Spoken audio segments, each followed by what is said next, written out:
Hello there, traveler, and welcome to the world of Kymaticus, where through the roles we play, we spin our tale. This is our weekly D&D 5e session here on Forward Unto Saves, and as always, I am joined by my companions. Tyler, playing the Divine Soul Sorcerer, Cerim and Agnos. John, playing Eldon Roland, the Eldritch Knight Fighter. Cassie, playing Rona Thimbley, the Life Domain Cleric.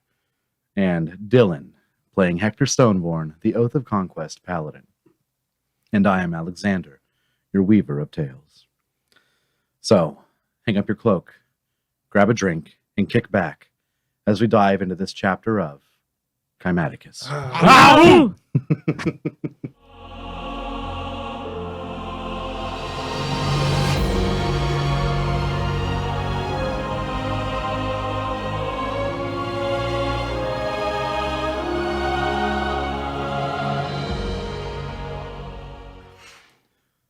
All right.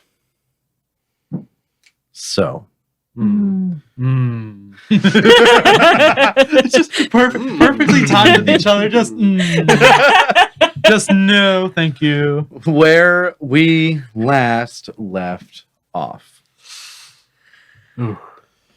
Hector, H.O.P.L.I.T.E.S.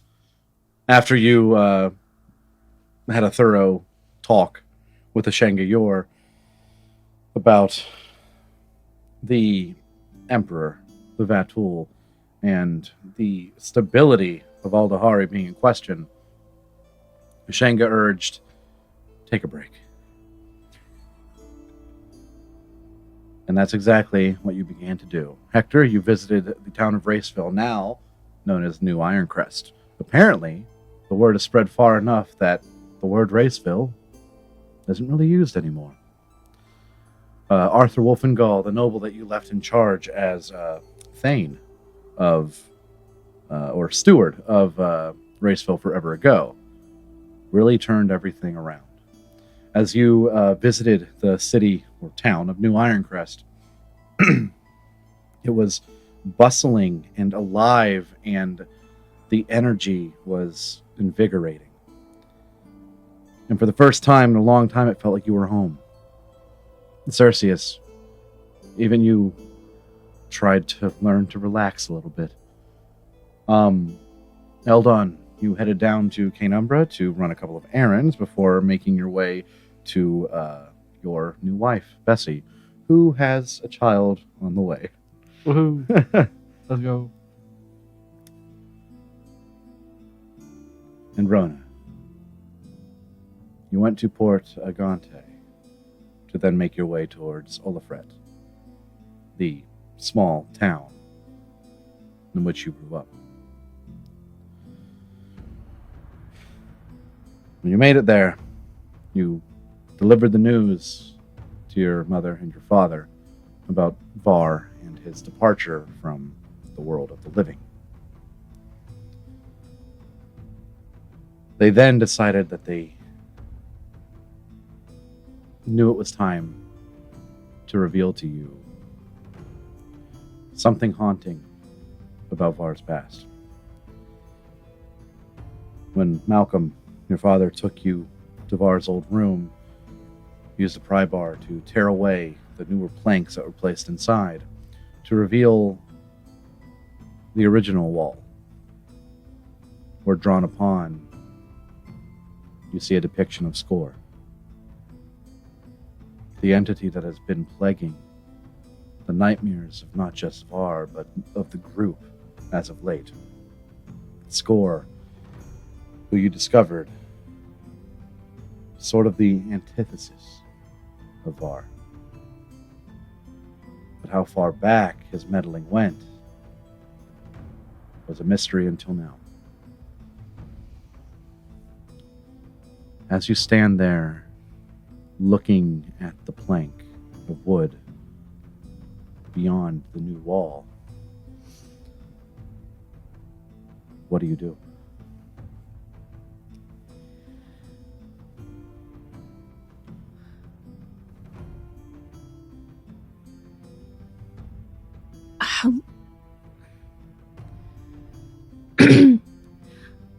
Let's just agree from now on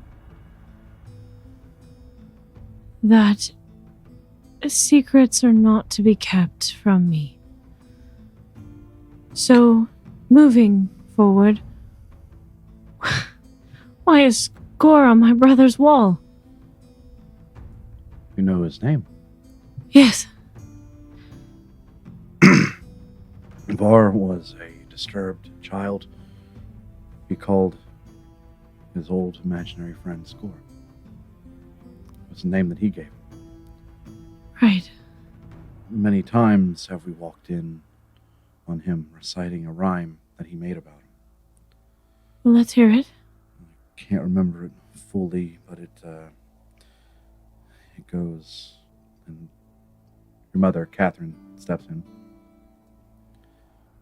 Cursed before birth, void of all worth, a soul with no love, now seeks vengeance up above, left alone by the shore, poor little Score.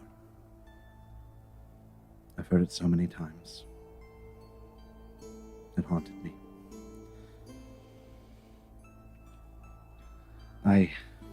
She kind of just tries to pull herself together. And she continues. Apparently he made up this rhyme because of how bad he felt for the boy left in the well, he said. It was around the same time when the village began to suffer terrible nightmares. They blamed Var because he would draw depictions of Score around the village.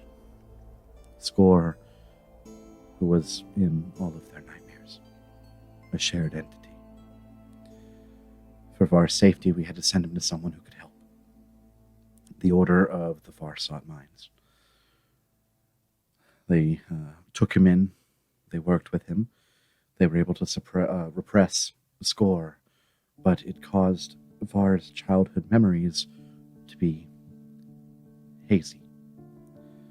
Score was removed, but the hate that the village harbored towards him remained. He was so confused.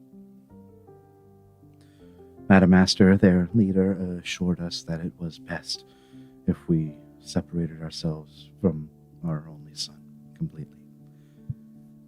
We wanted what was best for him. You were young, but there were nights where I stayed up crying. She looks to Malcolm, where we both stayed up crying.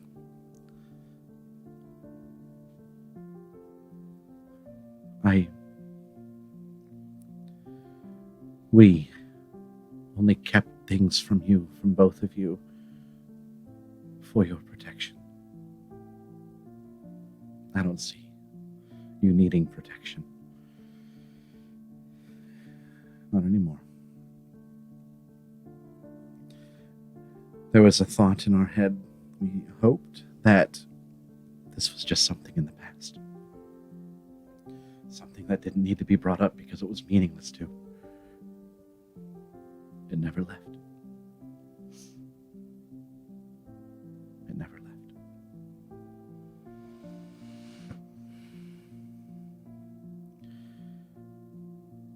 Your father speaks. He stands up.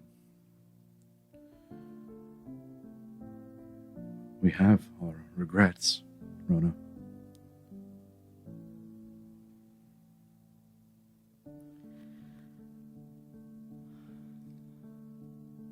But we really do believe, if it wasn't for Madam Master, maybe Score would have damaged Var beyond repair. Yeah. We try not to regret those actions, as hard as they may be. I understand. I don't. I'm sorry. I don't mean to give the implication that you guys did anything wrong. It's just...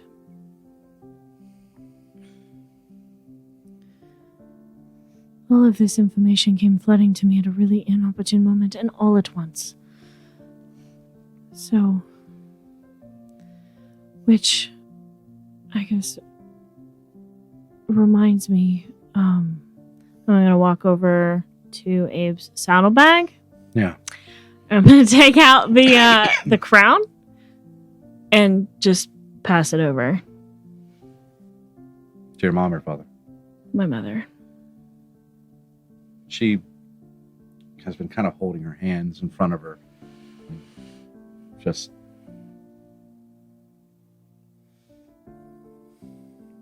her shaky hand reaches out and grabs the rose crown. She pulls it in.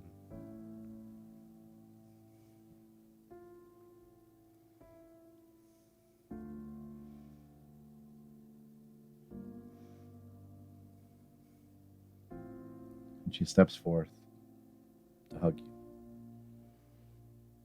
She has never wrapped her arms around you so tight before. And through her voice muffled in your shoulder, in your hair, you hear her say, "You're always my daughter." I'll hug her tighter. You raised me. And I'll look at my dad. As did you. Under no circumstances, no matter what has happened or what will continue to happen to us, you two are my parents. And you're our daughter.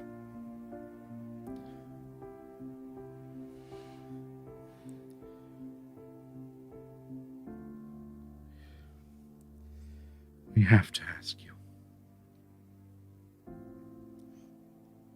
We cannot protect our son.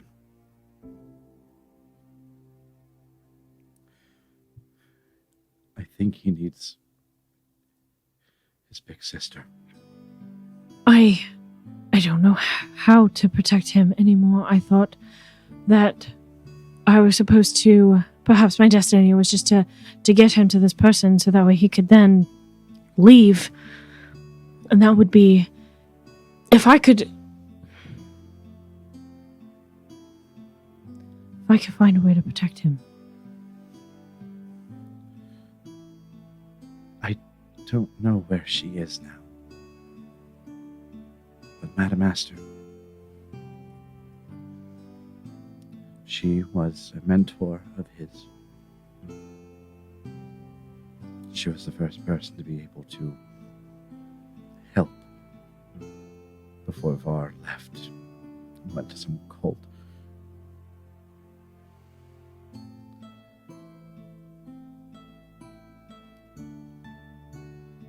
I don't know where she is, but if you can find her, I think she has more answers.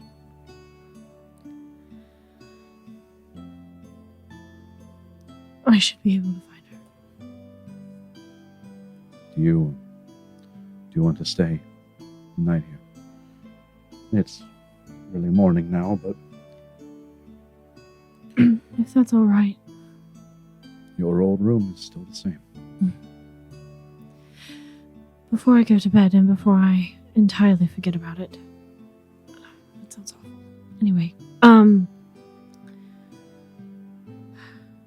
how attached are you to this town? It's kind of look to each other and realize they're on the same page before your father speaks. It it provided us a sense of normality after the war, and people are kind, but I'm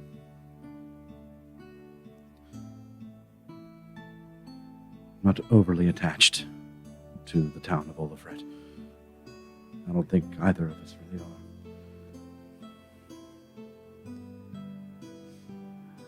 If you would be willing to entertain the idea,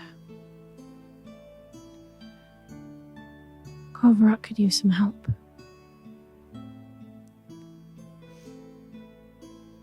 Particularly with skills that you both are well versed in. I only say that it's hard because someday soon, I don't know how soon, we are going to need to get to Alvaron. But until then, the Black Sands are now healed for the most part and could use some help on farming and getting themselves off their feet, or on their feet. We always wanted to move to a more temperate climate. It gets cold.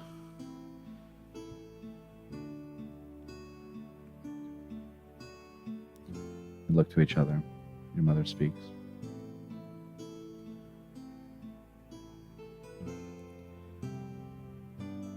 Your mother. Your real mother.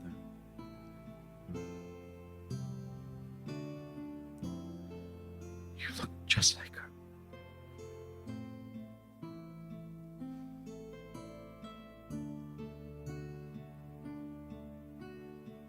When she gave you a baby to us,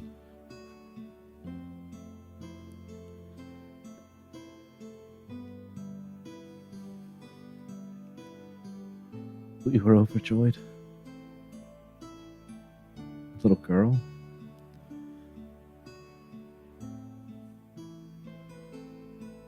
She was broken. Having to leave you, I could tell. But she set out. Where she went, I do not know. If it is something that you wish to do,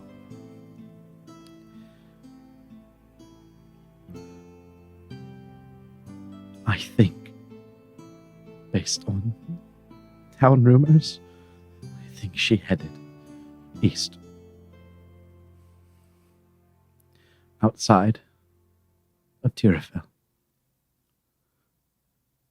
Maybe one day you will find her.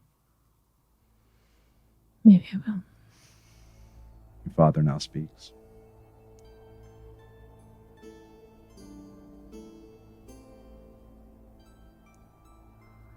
We don't know where. We don't know why.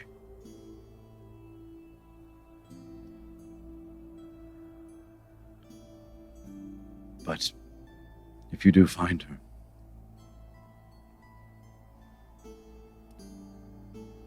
tell her, for us, that she gave us the best gift we could have ever asked for.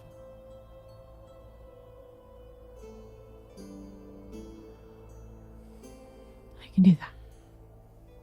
Do you want to? It's getting a little bit colder outside. Do you want extra blankets in your old room? Please. I'll fetch them. What do you plan on doing tomorrow? I don't know. I think that there's a lot of things going on right now, and most of them are world ending. But I miss my family.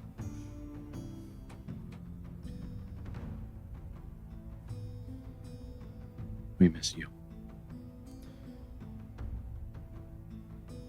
He walks out to go fetch the blankets. Your mother praises you one more time with a hug, and then she pulls away.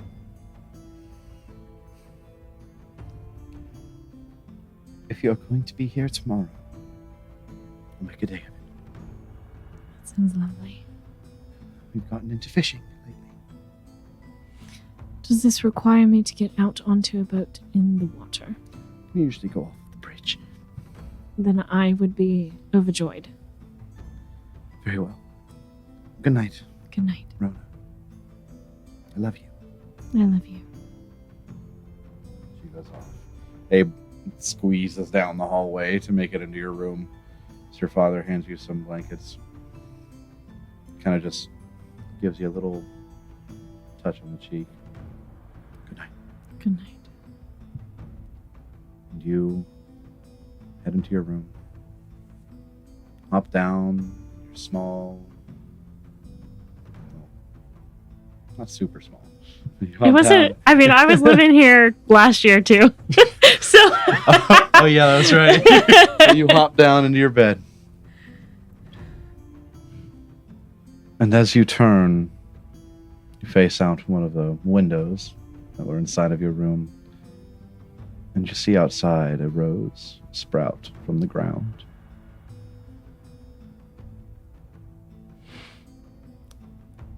It's a little weird knowing what I know. I say to myself. What do you do? Do these windows like open from the inside? Yeah. Okay. You said it was outside my window? It's about like maybe 6 feet outside. Okay, I'll open the window and like peer out and see if I see anybody first. No one. Okay. It's a quiet night. Very quiet in this town. I'm just kind of shimmy out. I'm gonna take my armor off. I would have done that. 'cause Yeah, I started to lay you would down. have already done that. Yeah, so I was just shimmy outside. You go outside. Abe just sticks his head out after you and just like, It's okay. You cannot fit out of this window. I'm not going far. Right here. he just lays his head down on the windowsill watching you with wide eyes. What do you do? I'll go up to the rose. Okay. Is it in any kind of like particular location? Like, is it? Just sprout Important? it out of the ground randomly. Is there another one? Oh my god! If this is a path, is there another one? No, there's not. It's a path to awesomeness. Then you see another one sprout 6 feet. Do I really? You do. Uh-oh. I'll go to that one. As you begin to step forth to that one, the one that was previously there now dwindles back into the earth. As you walk forth, another one, and another one, and another one. You hear Abe just... And you continue. Yeah. There's a small pond, you remember, around here from your younger days and after the war. It's peaceful, not too huge, but you find these roses lead to this small pond. The final rose poking up just on the rim of the water. You walk forth, almost a full moon above.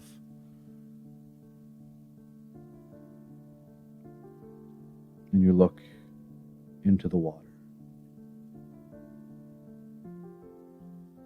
And you see yourself.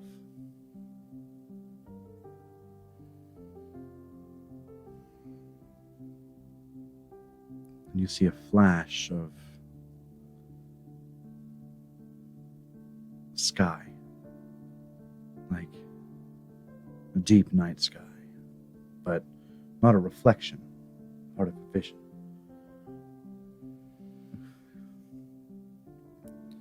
You lean in just a little bit more to further investigate, and you begin to hear many hundreds of footsteps. A small army marching.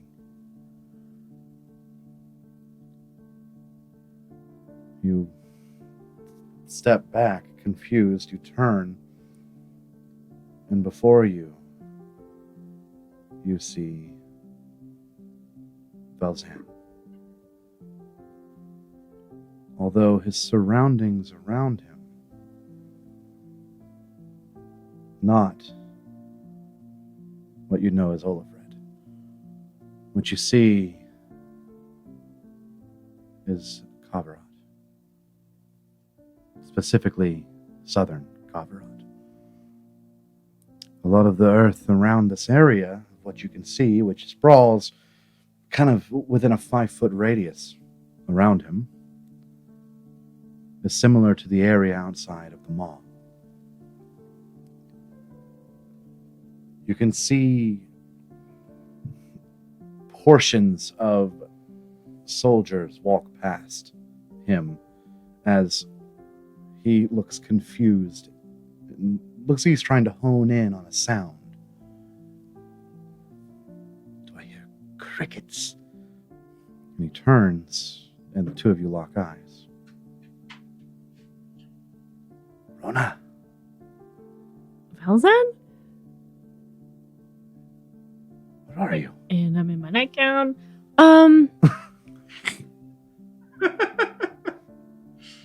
Nice. I'm visiting my parents. What is happening? I don't know. Where are you? We located a massive tunnel entrance Okay. near the remnants of the mall. Okay. Myself, the rebellion, the Golden Lions. We've began our march within. We hope to approach my father's army from behind and attack. I understand it's dangerous, but as he is talking, he gets interrupted by a massive golden lion walking in, and on the back, you see the familiar face of Ezekiel, Dawnbringer. Rhoda, you Hey. look good. How are you doing? I'm a little Why are cold. you in Kavara? I'm not. What can I say? Shantae works in weird ways. So,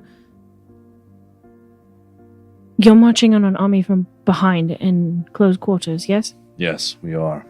I see Velzan has brought you up to speed. How do your mounts feel about that? You don't understand. This tunnel is massive.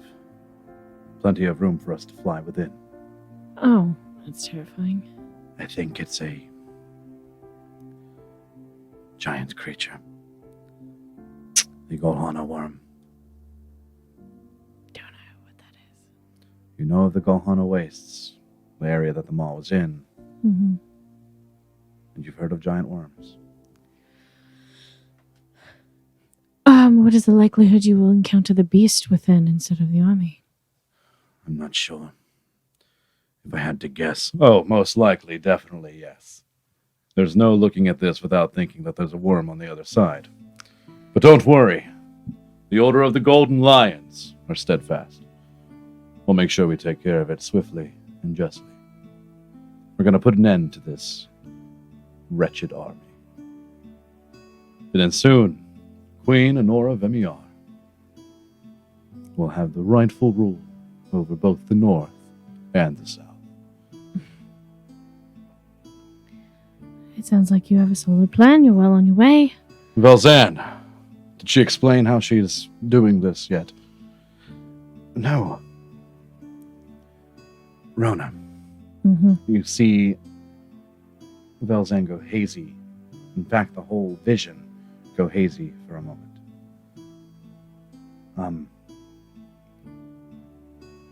We do not know how long this will take to catch up to my father's forces, but keep in touch.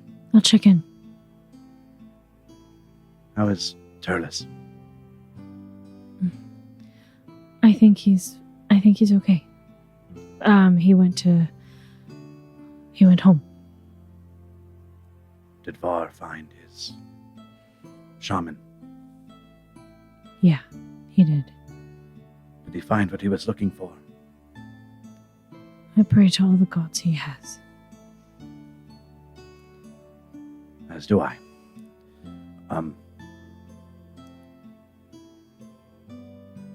Best of luck, Rona. Stay safe. Ezekiel says, "You as well, and to all the hoplites. Tell them I said." And then the vision goes away. You have learned a new spell, gifted to you by Shantae. It's a ramped up version of message. It's a projection. Okay. You can project yourself for 5 minutes at a time. This is going to be a 6th level spell. It works like message, so they can opt to receive, and if they do, an image will be placed on both of you. An image of where you are sending to, and they will see where you are sending from. Okay. They will see the surrounding area 5 feet around you, as if you're actually there. Anyone that walks within those 5 feet can hear and speak with the person as well. Okay. There you have it. Oh boy. This is going to be wildly misused. I'm only a little worried. Oh, hey, you're in the restroom? What you doing?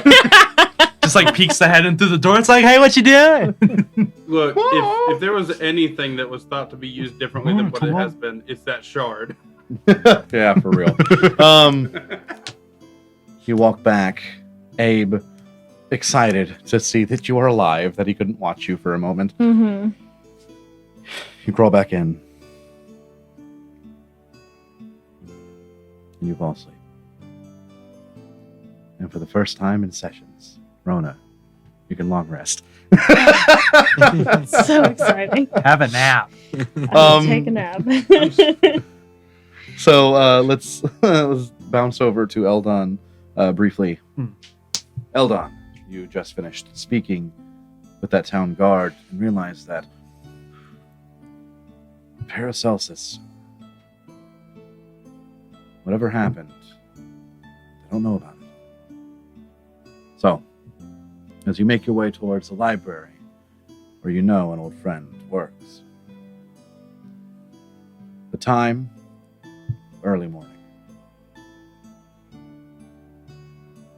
After about an hour walk, well, less than an hour walk, you finally make it to the library near the center of Cane Umbra. You walk in, see that same female halfling sitting at that front desk, the one with an attitude. Great.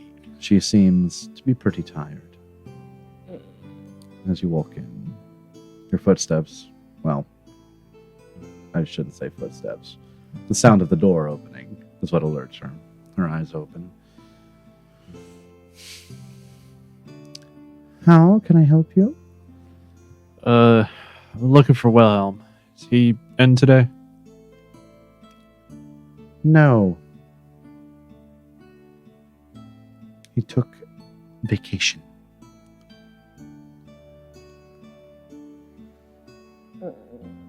Oh boy.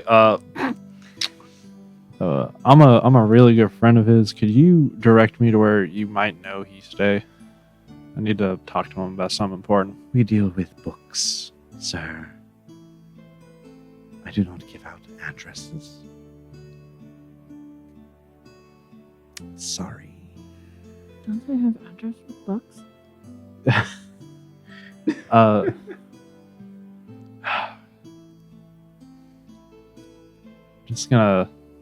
Just look at her for a second and I don't know, just try to just flex in the armor and be like, maybe you should just tell me. I mean, after all, I just did save the world. Roll me a persuasion check. Oh my goodness.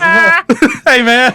I don't know. I was expecting something a little bit simpler. Roll me a persuasion. Look at my biceps and my triceps. You have a baby coming. Stop that. 23. Maybe, I mean, I did just help save the world. Oh, so God, maybe you please could stop. tell me. Stop. Just stop. Just stop. Just... Eastern Docks. It's like a 3-story reddish brick house. He's nearest Port 45, something like that. I don't know his exact address, but he lives down there somewhere. But please. As soon as she finishes that sentence, just gone. Thank you. Shut the door behind me too. As you walk out, We'll take a vacation. Oh no! you quickly book your way over. Roll me a perception check.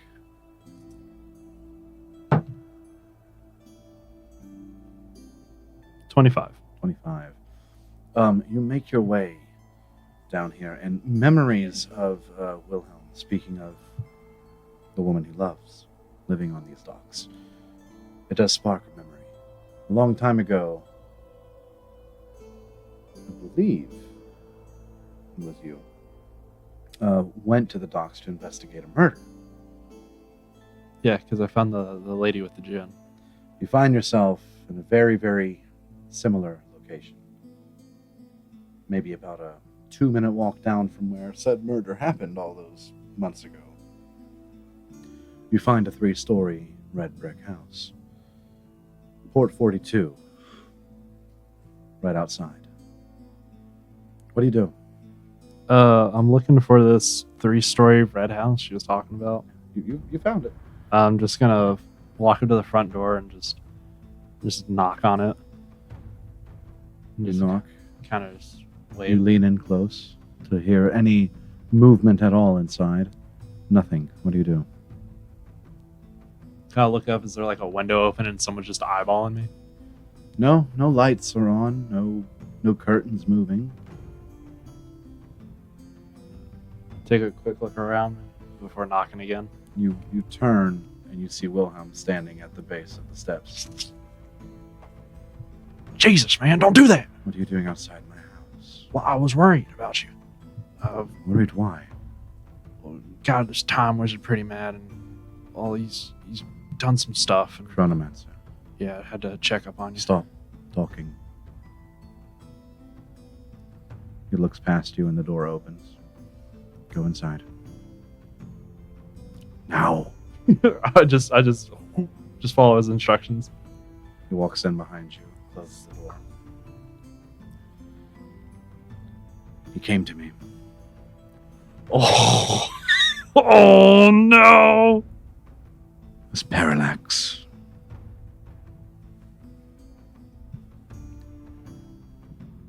Before I get too in depth, please tell me why a dangerous wizard came to my doorstep earlier today. Oh. And why Today? is he related to you and your group? And how does that come back to me? So, like I said, we made him pretty mad. Obviously. Today, took out about half his personal squad, and he said he'd get people that hated us and wanted to Hold on. fight us Hold and on. stuff. From the beginning, why did you kill half of his squad? Well, and I'll basically give him the lowdown Yeah. on all that is going on and like the world. Roll me an intelligence check. Oh boy. Hold on. I have an inspiration point. I am Yeah. definitely using this. That's kind. What was it, like a 2? 14. It was a 1 originally, so I got a 14 this time around. You're able to sum up pretty well the story without finding yourself lost or getting distracted too much. You catch him up on the important details. So you tell him about the future group and the time, and you tell him about the anchor points. Yeah. Tell him about the shard. Yeah. You tell him everything. Yeah, I basically Okay. tell him all he needs to know about why this stuff has happened and why I am simply here now. Well then. Yeah, had to check on you. You took a scientist that enhanced us. So, Paracelsus. yeah, I'm worried Paracelsus is going to do something crazy. And I wanted to check on you, make sure you're all right. And I'll motion up the floors, make sure she was all right too.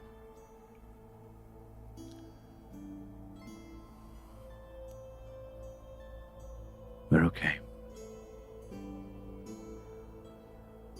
I was planning of getting out of Canumbra.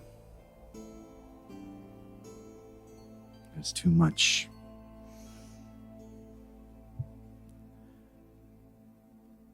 talk going around. Of War.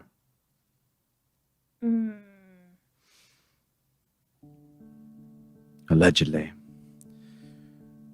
the Emperor of Aldahari is in Canumbra as we speak. Why do I always have to go to these places? I don't know why he's here. He said the country. Didn't expect here. I don't know. But I don't know where to go. Actually, there's a place up north in Aldahari called Raceville, New Ironcrest. It's kind of a big deal right now. Is it Raceville or New Ironcrest? It goes either or right now. Gideon calls it New Ironcrest. It's on the map as Raceville. Okay. There, as we plan to retake Ironcrest and all that, there's going to be safe from the flood in that whole little crater.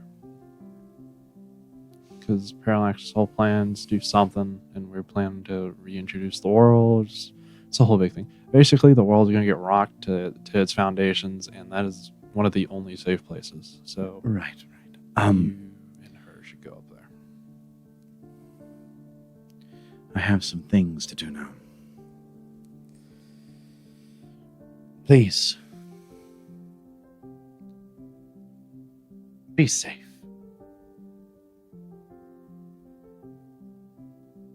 This Parallax, he is dangerous. You ain't got to tell me twice. One thing I can tell you is that when he was attempting to persuade me to fight against you, he told me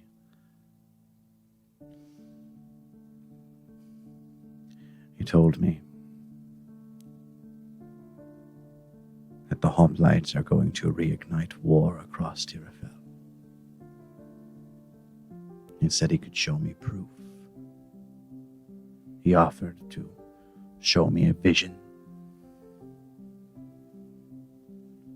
But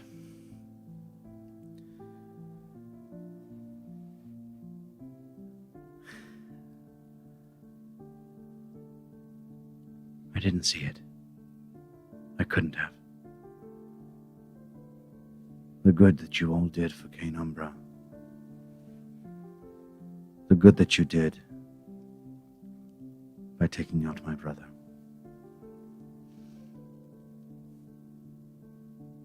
I don't see you as a warmongering party.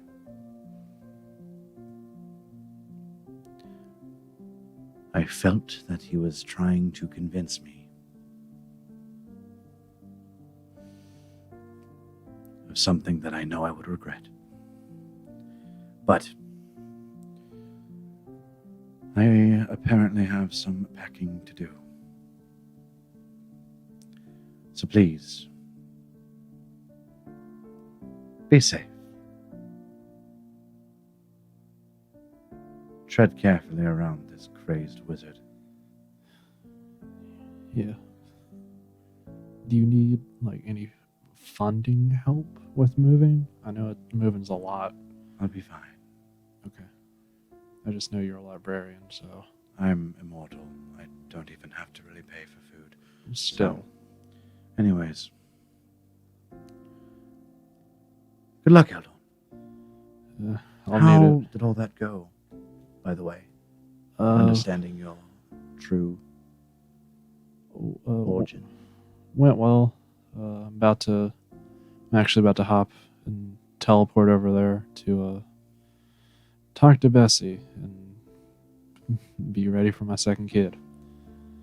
Speaking of which, you got any books on parenting I could borrow?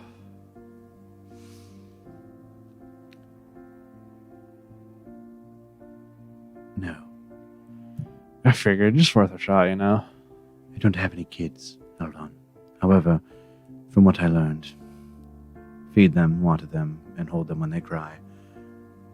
That should be good enough. Alright, the good old standard stuff, I got you. I'll give him a pat on the shoulder, and I will quietly shut the door behind me. There's one more thing. Oh, wow. What? If she is pregnant, do not deny her food. I read that somewhere. Apparently. I'm not smart, but I ain't stupid. Give anything a pregnant woman asks for, unless it's alcohol or smoke. And then I'll just start hauling tail to the teleporter, being while running, being like, "Hey, is anybody awake?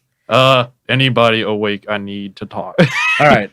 Before you get to the bracelet, up in New Ironcrest, Chris. Stop by to see why. the town, after hearing your speech, began to move that festival, that party that they're having outside, within your new Great Hall. Excellent. At this party, Hector, how much do you kind of allow yourself to drink? I was thinking about that, and I know Hector's been dry, but I think he would actually cut loose. Okay. Keijo, your good friend, Goliath, brings you ale after ale before Kegbelly comes up to you with his brand of ale. And as he...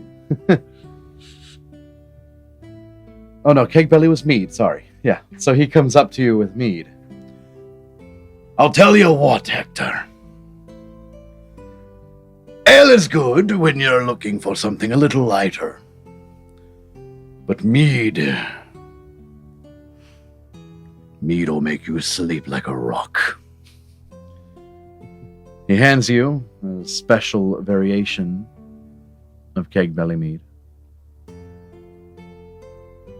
You have a few of those. And at some point throughout the night, you sit upon your throne. And you bask in the moment's optimism. This is the first time in a long time you felt that weight off of you. As you sit here, leaned back in your seat, Arthur makes his way back into the steward's throne. As he sits down, he picks up his knitting needles. It was my quiet time, but I promise it's okay. I don't mind. You just hear the clacking of two, they look like brass needles. Oh, wow. Bougie. Anyways, He's really winter is approaching. I thought I'd make some scarves, you know. But it is nice to have you back, Hector. They missed you. All of them. I missed you. Made you a scarf, by the way. Reaches down, pulls out a scarf embroidered with the crest of Alvaron, the crest of Ironcrest of your family, the Stoneborns. Majority of it is green. He just kind of hands it to you, and then he stands up and is like, "Oh, I'll put it on you. It's okay." You look good. Goes back down to sit, making Keijo one now. I'm glad you like it. I'm glad you like it. I'm kind of a sentimental person when it comes to gifts, so that means a lot. Anyways, you look out to the crowd. The band that was performing outside has moved. inside. People are dancing. Tables are being moved inside this your new hall. The feast begins again. This festival, this party, is turning into an all-nighter. The excitement of your return has invigorated the townspeople beyond what they had first imagined. As you sit there, you I'll enjoy. lean over. Yeah, I was just want to lean over and to Arthur and be like, "You did an unbelievably amazing job here. I'm very impressed, and this is beyond anything I've ever imagined it would be. You will never know how grateful I am. I'm glad to have you around." Oh, don't you do that to me. Don't you do that to me. Of course, I am elated that you feel that way, I promise, but our real goal is still over the mountains, and I'm glad that the word has gotten out. New Ironcrest is the place to go see the survivors of the fall. And I'll tell you, when they see the spirit that lives on in New Ironcrest,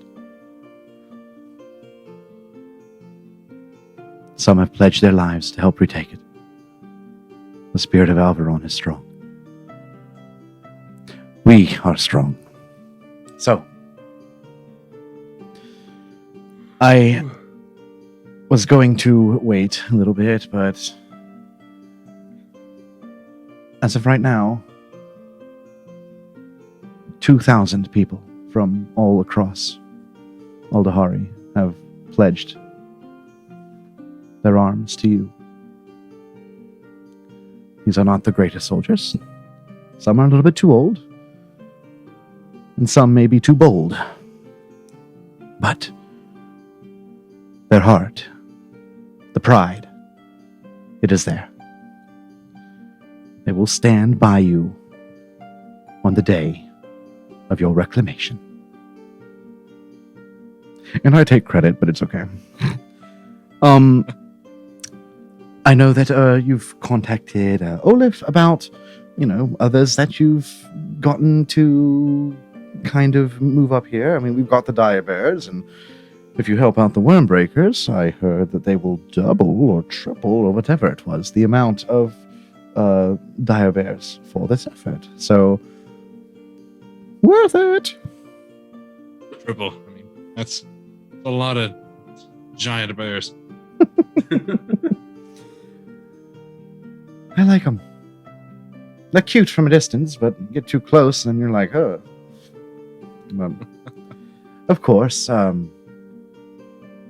that's a talk for another day. I don't want you to worry about the stress of reclaiming your land right now. I want you to drink up. Enjoy the party. Enjoy Alvaron. Because you Right. have earned it.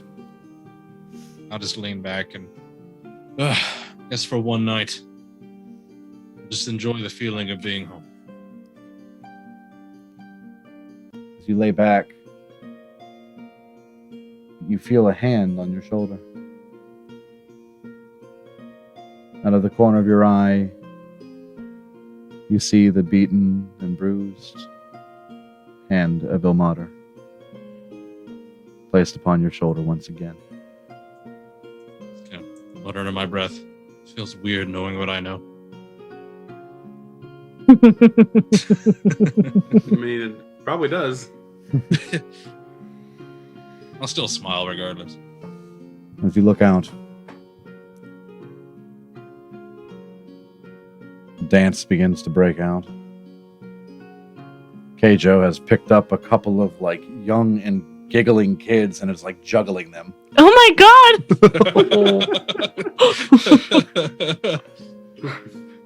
Timmy, now stop turning around. You're gonna fall. They are having a really good time. And as you sit here,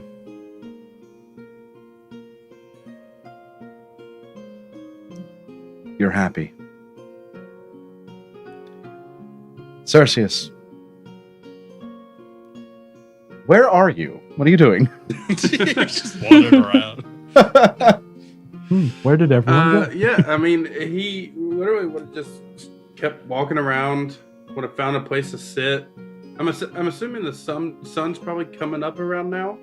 You said it's getting early morning? Still a couple hours, but yeah. Oh, okay. It's probably like 4 by now.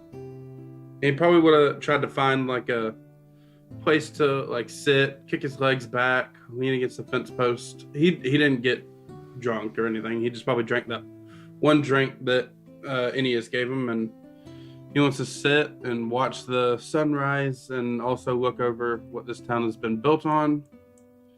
And he's just thinking.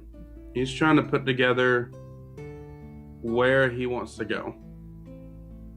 Given the downturn he valley wants to do. eastwards, this would have a very beautiful place to watch the sunrise. Oh, yeah. That would be. And so, yeah, he's doing that, and he's just thinking, like, he doesn't have a home yet. He's wondering where to establish it, where to go. As you sit here and look out into the night landscape, you ponder that question to yourself.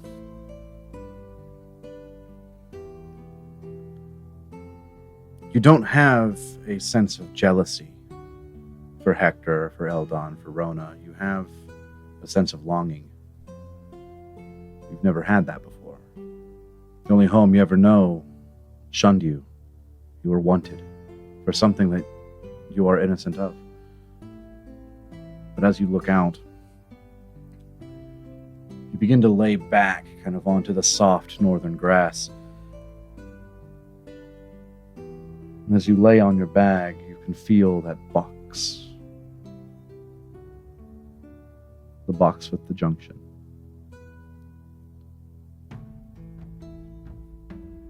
As you kind of look over to it, your eyes land once again on your new gauntlet, now reaching mostly up your entire arm. The shard infused on the back of your forearm.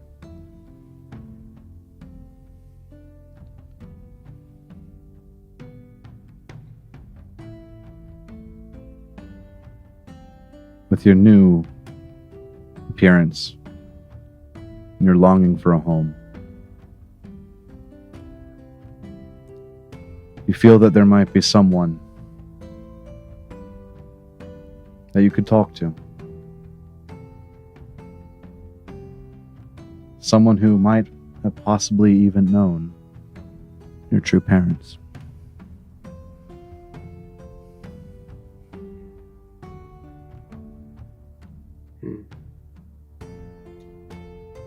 I think he's going to save that for another time. You kind of put your hand on the bag wherein you know the box is. As you look back out over the sunset, or over the landscape, the sun begins to just barely creep up over the mountains far in the east. The mountains that line the northern part of Marfell. The sun begins to just gently glisten off of the rivers that you see down in the valley. And as that little bit of warmth from the sun touches your skin, you take a deep breath in, you exhale.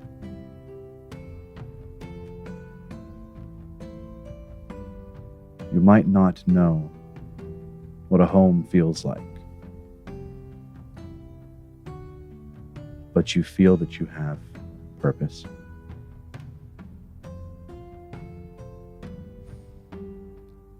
You begin to watch the sun rise. Rona. Good morning. Good morning. The sun begins to creep into the window next to your bed.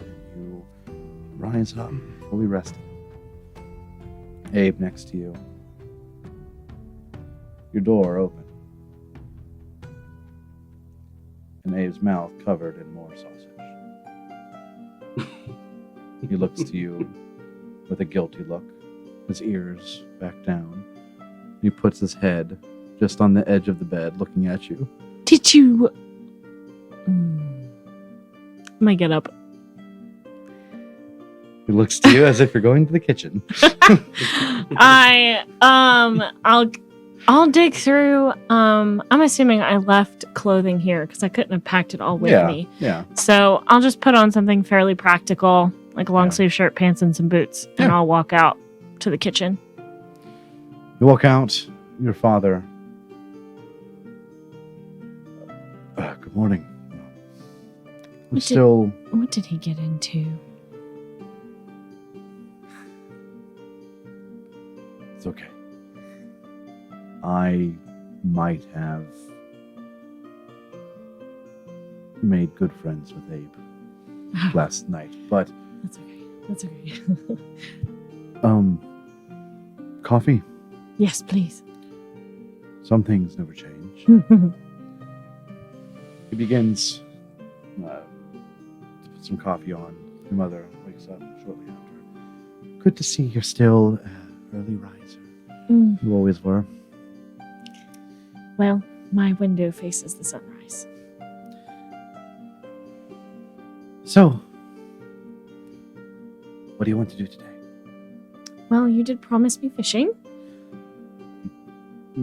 The dad looks over. You did? Very well. My stipulation is that I'm not getting on a boat. Can I ask why? Call me superstitious. Abe walks out into the kitchen and plays dead.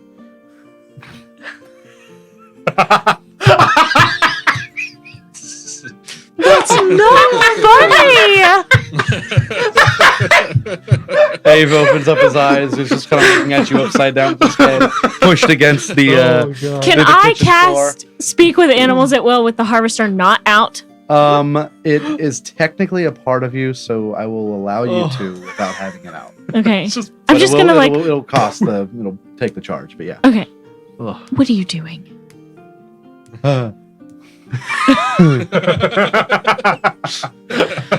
Abe is my new favorite character in this whole campaign.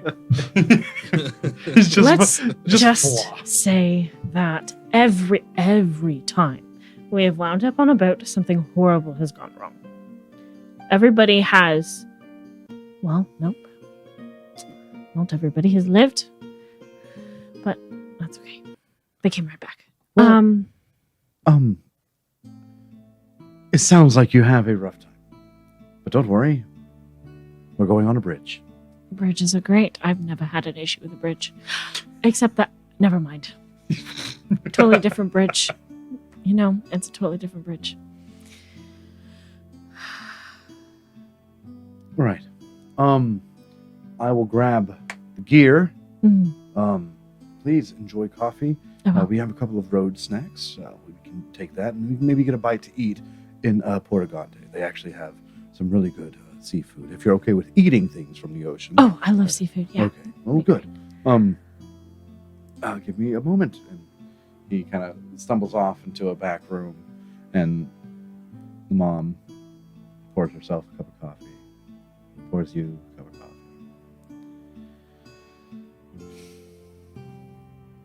So what's next after today? Well, we have a couple of things we have to do. People need our help, and they're willing to help us in return. Troops for Gideon. retake to retake us home. So kind of works out. We've actually heard a good bit about New Ironcrest. Oh, really? What have you heard? A town that just out of nowhere just started to grow. And we didn't look too much into it. We have our own lives we have to worry about, but from those that have the extra spending money to be able to go to places, it sounds nice. It sounds like the love of Alvaron, the memory of those that tragically lost their lives. They're remembered. And I believe, yeah,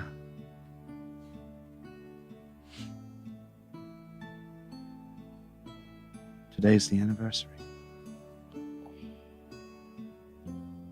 Of the fall of Ironcrest. Yeah. Huh.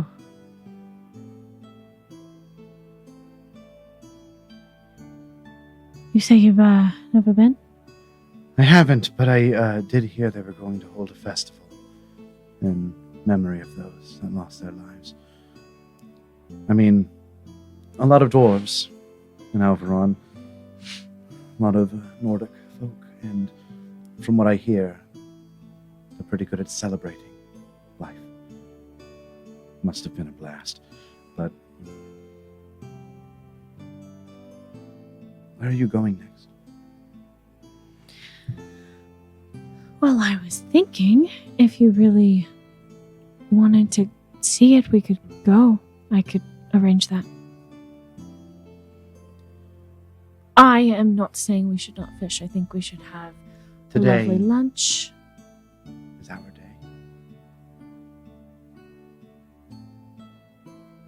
But we do want to explore. We don't need this silly old town. We don't need it. Friendly people. But Malcolm and I are growing older, and we don't want the war to be the most exciting our lives have been. I know. So, today we're gonna fish. And tomorrow, I am taking out all of our savings, and we are going to go to Marfell. We're going to go to a couple of vineyards, do a little bit of wine tasting here and there, mead tasting, and actually explore the land that we fought and bled for. I think that's a great idea. And then we will go to Alvaron. Your father returns. I got them all. One of them is short because the last time that we attempted fishing with you, you were about this big. But I could use that. You can use, and he hands you a very kind of, like, surprisingly nice for the quality of life they live, fishing pole. You have never let me touch this. I never let Child Rona touch this. And he hands I'll it to take you. it from him. I'll carry it there. Oh, okay. But we're good to go. I got the snacks already. And yeah. So he walks out the door and she's, Well, let's go. let's go. And you guys go out to fish, and you. Yeah. Yeah, me. What about it?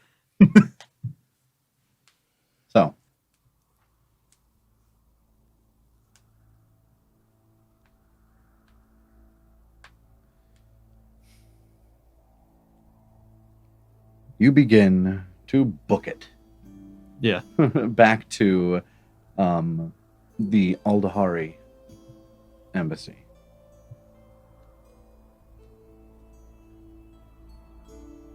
On your way.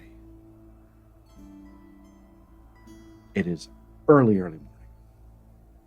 4, almost 5. No one on the roads, no one on the streets. You make it. And as you walk in, the guards greet you again.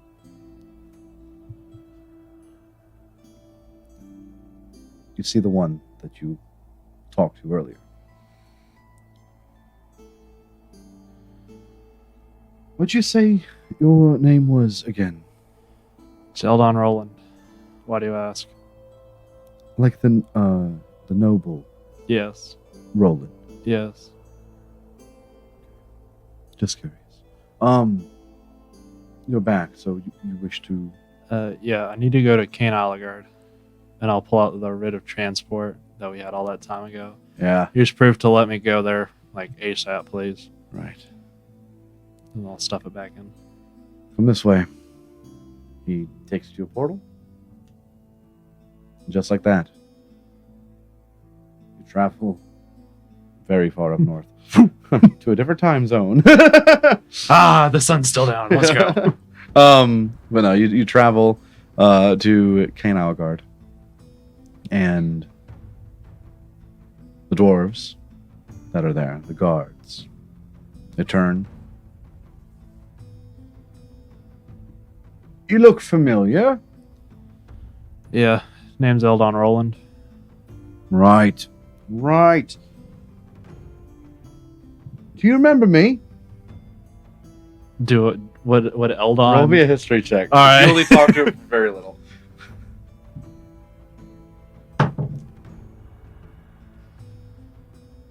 25. His face rings a bell.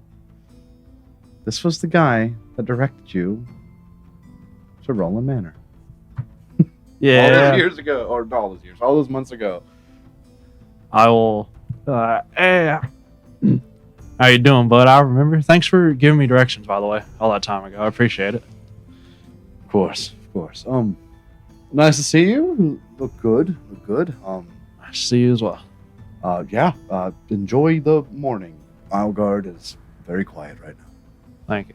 And is there a room I could change in, like real quick? Kind of just a little stuffy on have, vacation. Come.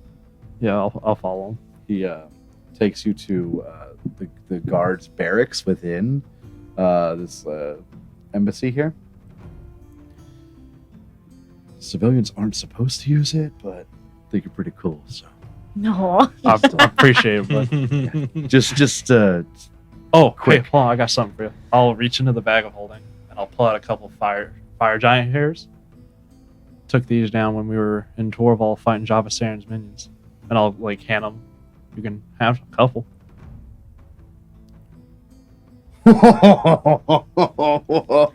Man.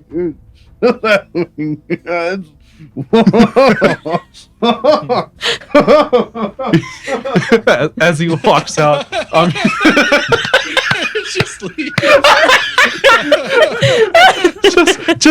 just be like, all right then. I'm He's just excited. Hey, now he's got a story to tell. I'm gonna just take a couple minutes, just take off all the armor, Yeah. just putting it all in the bag, along Yeah. with the shield. I'm just gonna change into just a very nice tuxedo, simple black tie, just white undershirt, put on the very nice shoes, Yeah. and it's hold on, I gotta change this real quick to represent all that. Yeah, okay. So takes you about 10 minutes. Yeah. Quickly to Yeah, change. And as you walk out, you see the dwarven fellow showing off the hairs to a friend of his. And then like you walk out and he's like, have a good day, Mr. Roland, please. Thank you again. Usual, bud. And as you're walking out, You hear he says to his friend, he's like, that is the most interesting man I've ever met. Like, walks in armor, walks out, and they're like, what double life are you living? Awesome one. Yeah, obviously. Then he musters up the courage. What's the occasion? Taking my wife out. Go and treat her before the birth of my child. This dude is Man just can do it all. save the world and a dad. Let's go. At least I'm cool to one guy here. You walk out. Where are you heading? So it's earlier than before. So it's like what, 3? Yeah, about 3. Okay. Pretty much 4 right now. Because it was almost 5. So yeah, it's about 4. Implementing time zones into my fantasy world. Yeah, I'm not having to think about everything. Let's see, since it's that early in the morning, I'm going to go to just a hotel. Just gonna rent a room for the night. For looking night. for fancy? No, just looking for something modest. Okay.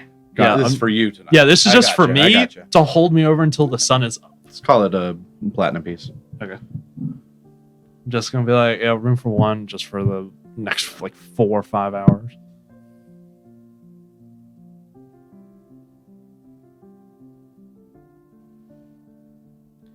You rent one. You rest. And you can long rest. Yep. Enjoy the actual downtime. As your day begins, you wake up. What do you do? And how long? Well, you only got Yeah, sleep I'm gonna for a little bit. Yeah, that's why I was like, I just need one for like 4.5, 5 hours. All right, so the time, pretty much 8, we'll call it. Yeah, all right. You head out. So first thing to do is I'm going to find the fanciest restaurant in town, and I'm going to make a reservation around like 6 o'clock for 2. All right.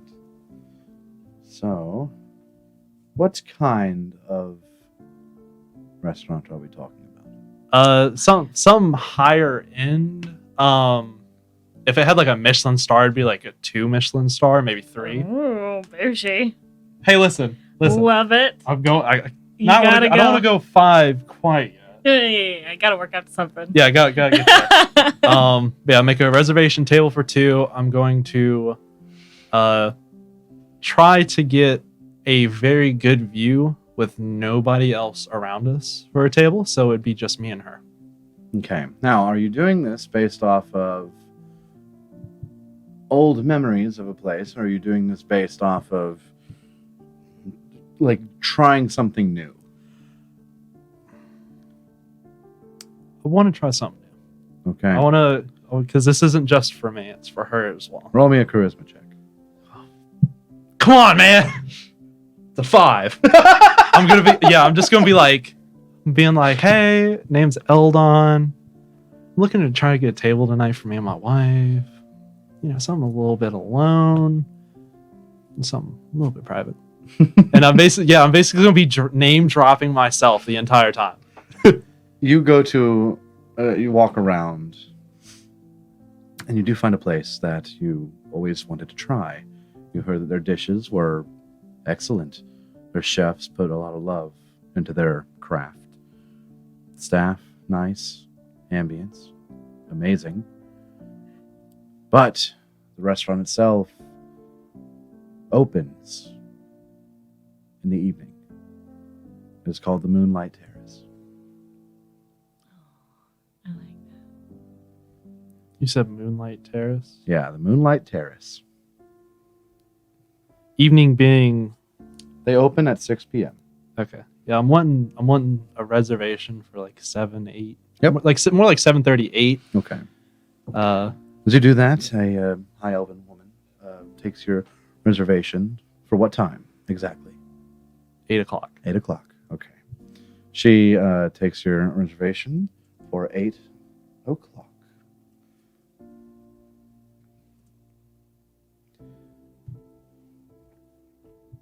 What is next on the to-do list? So once that reservation is set, I'm going to try to find a local boutier who I know is really known for their flowers, like probably some of the best ever in the country.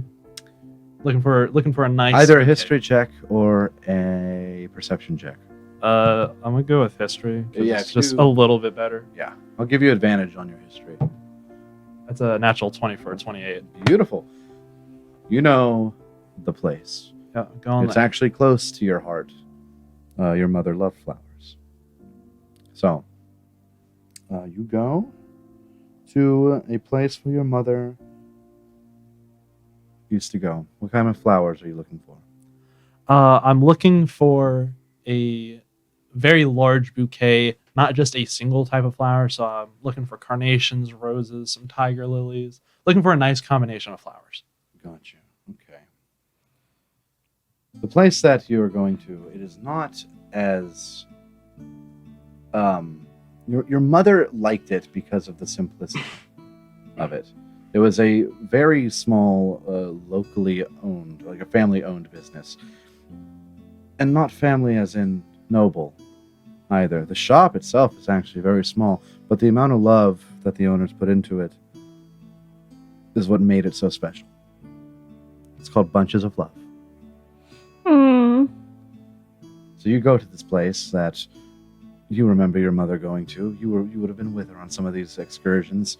You walk in, wow, blast from the past. The smell, the aroma of the shop itself even brings you back to your childhood. As you walk in, you're able to, what are you looking for? Like what exactly? Just looking for a bouquet of a very nice assortment of flowers. So Okay. just tiger lilies, carnations, roses, just a nice assortment. For a good amalgamation of beautiful flowers, 15 gold. All right.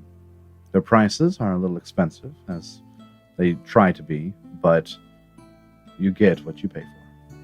So, a bouquet belongs to you. And then I'm gonna try to find a nice place for breakfast. Some for like a brunch type deal. All right. Now, this place is a place that you remember. A place that you really enjoyed to go. The food itself, it wasn't the fanciest food, but man, if it wasn't comfort food. It's called Sunnyside. And it's located about a 5-minute walk away from Roland Manor. This was pretty much your go-to place. When you were younger, you used to enjoy going to places that weren't super high-end. But this place delivered on every occasion that you've went. So, you automatically know where you're going for breakfast. Yep. Just go in there, gonna put my head in, make a reservation for like noon. Yep. And then after that, I'm just gonna take a nice walk to the manor. Okay. You make your way there. And before you head in, you can just barely hear an arrow sink itself into a target. You remember your father has an archery range in his Shut backyard. up, sorry. Just like, uh-huh. You remember your father has an archery range in the backyard. And you know the way. Yeah, I'm gonna stop by see him first. You head through kind of the small little garden. It's a path like really overdone with a whole bunch of flowers. Your mother loved flowers. And as you head through there, you see him. And beside him, sitting down, your wife. Finally. As he shoots, Wow. Wow. I am setting up a day over here and I'm getting nothing but judgment on this I half of the love it. table. Long enough. I'm seeing how it is. All right. I'll remember this when you two start having lovey-dovey moments with people. I'll start judging you. She's been having them all campaign. What are you talking your about? father looses another arrow into the target, and you see his accuracy is improved. Hey. 3 dead center. He looks over, spots you, and goes to pull again. And you hear him say, I'm going to try to split one of them. Watch. And he goes to pull and just holds I'm as long as he can, I'm just gonna waiting for you quietly to do just- whatever it is. Yeah, I'm gonna just quietly make my way across the backyard, Yeah. and I'm just gonna get right behind Bessie and guess who? Roll me a stealth check. Because this could be hilarious. Yeah. The first thing you do 11. is give her a heart attack. No, my day's ruined. All right. You appear behind, and it scares the crap out of her. Bessie is a very particular woman. Yeah, well, here we are. As you put your hands behind, she goes, ah! And just like reaches back to bat you. Your current AC without your armor on is 13, and I'm not expecting this. 13 natural. So Oh, she man. just take like 1 damage. Your nose a little crooked. No blood. Nope. Oh, blood. Okay, a little bit. Just a little bit. She turns. I'm so sorry. And then you two meet, embrace your father. Want anything to drink or? I've actually got a day planned with Bessie, and I'll kind of take her by the hand and pull out the bouquet from behind me. She just begins to cry tears of joy. She's overwhelmed with happiness. And your father says, He's "You like, have a ride throughout town? Got you covered. Come out front in about 5 minutes." As he walks away, he leaves his gear behind, and you and Bessie finally have a moment to reconnect after months. And she is, oh boy, she's huge. yeah, she's already short enough as it is, but she looks like she's gonna pop like a balloon. So, Very pregnant. yeah, very pregnant. The two of you just don't really say much in these first few moments together. You're just enjoying each other's company, holding each other. Then you hear that one, the waiter that your father hires. Out front, Mr. Roland has prepared a carriage.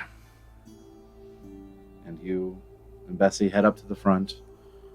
And before you, a horse-drawn carriage. Open top, but could have privacy. Nice. As you walk forth, your father opens up the door for the two of you to hop up in. And that waiter hops up to be your driver. Nice. Where to, sir? Well, first we're going to Sunnyside. It's a nice comfort place. I got to start the day out right. Sunnyside it is. I'll also pass him a piece of paper, which I would have actually finished. Yeah. And it's directions of everywhere we're going for the day. Ah, secrecy. I understand. You thought we were Hey man, it's a sassy problem. So he begins to take you off, and you are beginning your actual honeymoon. Yeah. With your wife, Hector. You've been drinking all night, but man, you don't want to go to bed. You don't want this moment to leave. The sun begins to just barely peek up over the mountains. And Arthur, who was kind of like starting to pass out, like wakes up, looks up to you. Oh! You hear the little clacking of his knitting needles as he puts it down and stands up. Come here. Comes over, like grabs you by the your forearm and pulls you out of the throne. Look. And as you turn, you see the purpose of the skylight. The polish that is on those the wooden angelic wings on your throne really do put off a glow. I was hoping that you would see it when it was daytime, but you came and it was nighttime. So here, there it is during the day. I have done my job. Now, I'm going to sleep. The whole town is probably not going to wake up until at least 5 tonight. So, good night, Hector, my king, and I will see you around. Good night, Arthur. Good morning. Yeah. he walks off. What do you do, Hector? Is the throne room empty? There's a couple of people that are actually passed out in here. You see Keijo. You threw a rager. Yeah, you see Keijo, like, he kind of tipped a table over so he could prop up on something. Yeah, you do see at the front, though, smoking out of his pipe, Olaf.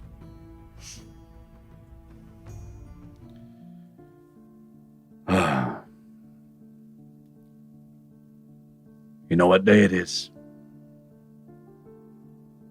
I don't. Ironcrest fell 1 year ago. That was what the Already been a festival year. was. It's been a year, Hector. Doesn't feel like it.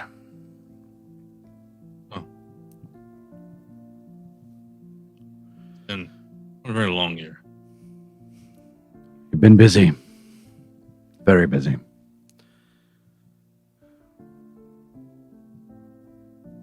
But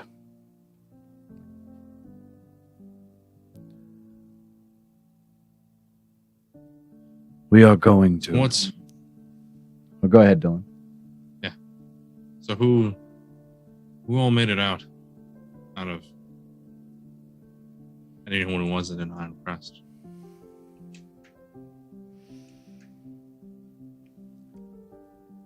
Well, you have us here.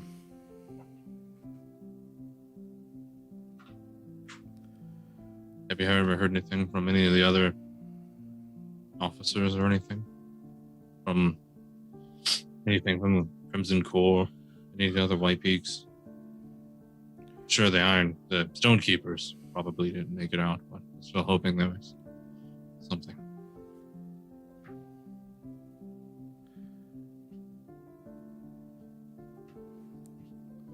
He looks around. There is one, I heard. Tegrin.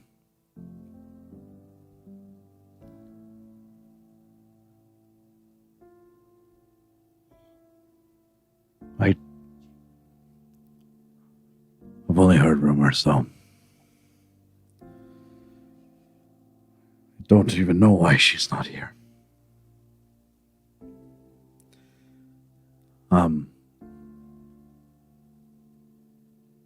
Alvaron was her home, too. Why she doesn't want to come to Ironcrest, I don't know. Sorry. New Ironcrest. Arthur has really done a good job. He has. Yes, I didn't know what to expect if it wasn't this. It's nice actually seeing everyone happy. For everything. It was a distraction enough to make you forget. I think that's the number one gift I wish I could give you. A break. It's been nonstop for you, I know. I'm sure But- we'll reach a time again to where I can actually calm down for more than just one night. The time is approaching, as you know. The the reclamation. It's going to happen. It is. Hopefully, before the next month. I currently have an agreement with Wormbreaker if I had and deal with his children issue to the north. It'll allow us a little bit more aid and call upon the allies I made throughout my journey, and we can march. Close. I know we can do it. I know we can get to the palace.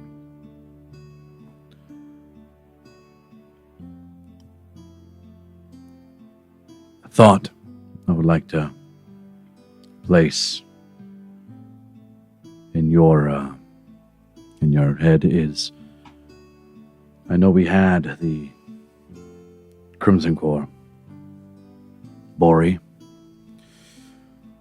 May he rest in peace. I know that it was hard losing all of those branches, but you have H.O.P.L.I.T.E.S. The White Peaks can live on. White Peak Palisade. If you want,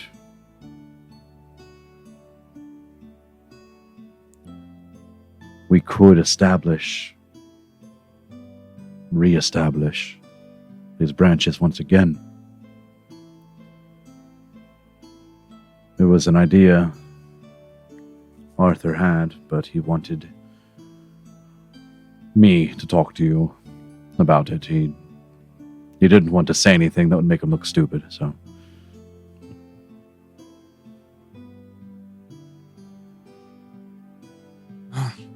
We could, but it's a lot of foundation and structure. I feel like it's best left until after take Iron Crest and actually start rebuilding. Until then, I understand. We'll just focus on one invasion army. I understand. He looks We're looking out. to something else. Oh, sorry. Yeah. Said it again. I've also been thinking, and you might want to look into something else, something more than just the Stone Keepers. It wasn't enough this time, and there is a next time. We need to be prepared. Can't allow this to happen again. Do you have anything in mind? I do. Fine. That's a talk for another day. Like I said, focus on the invasion, proclamation. We can build from there afterwards. I understand. He kind of gestures with his pipe out, and you can see Cerim sitting watching the sunrise. Your friend's been sitting there for a long time. He's got a lot on his mind. He doesn't have the luxury of even this that we have. What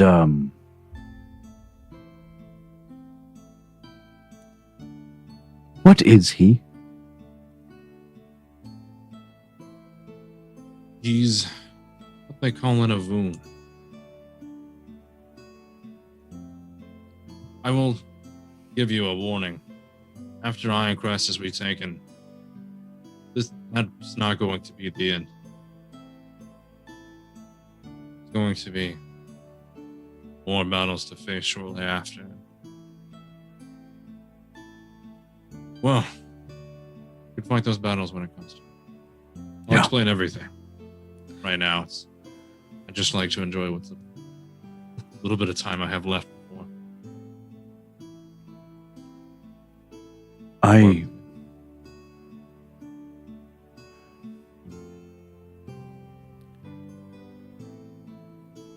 going to give you a lead.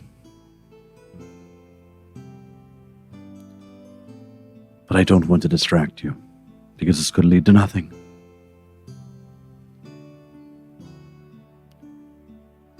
I asked Melvara to to try to find out wherever it was that Tegrin went. It wasn't like her to leave after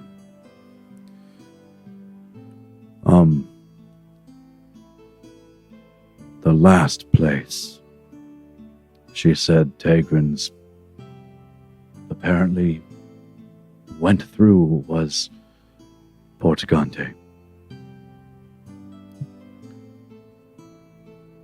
Why the mother of the House of the Broken Bonds abandoned us, I don't know, but I try to think that it cannot be abandonment. She must have something. She must know something. I don't know. I don't want you to be distracted. She's always been a wise woman that has a lot of foresight. Can't imagine that she's... Whatever it is, I'm sure it's something we just can't see right now. I didn't want to I find time, I'll alert. look into it. Thank you.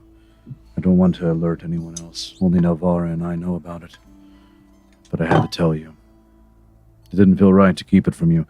Keijo doesn't know, and don't plan on telling Turles or even Ennius.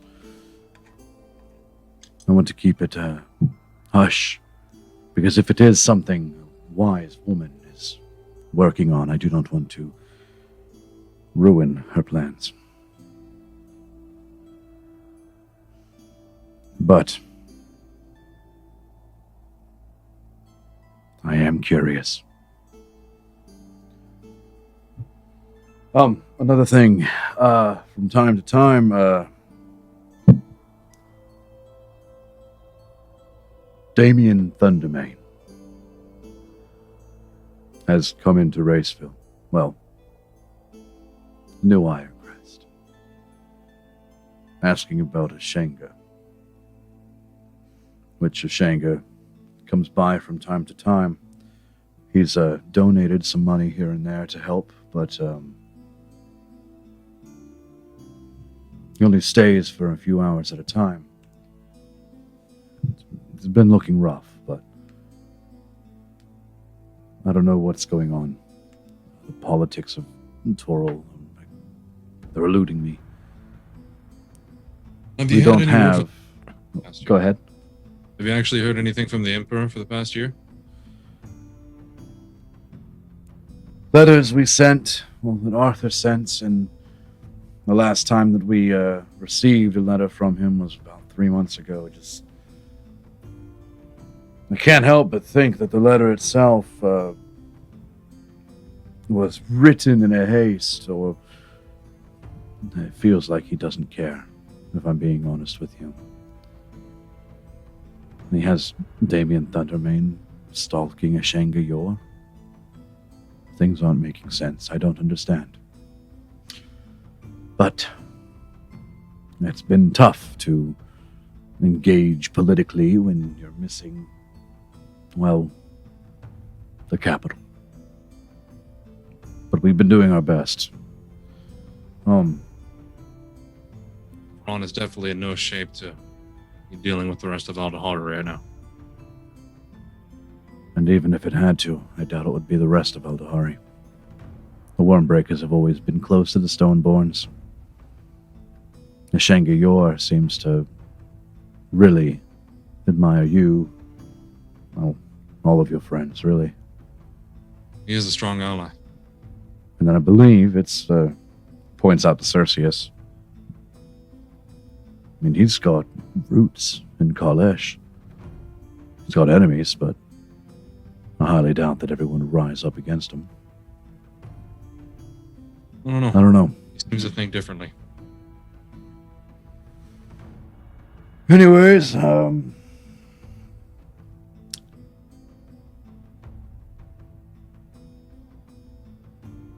pray for Tegrin. I don't know if she needs it or not, but whether she has lost Ilmater's guidance or Ilmater is guiding her somewhere, I do not know.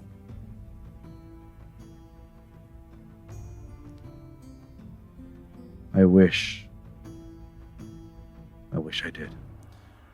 Anyways, got some work I've got to get to, but rest, please. Enjoy the day. There is a room in the back, big enough for a king, I'll tell you that. Arthur put a lot of love in that.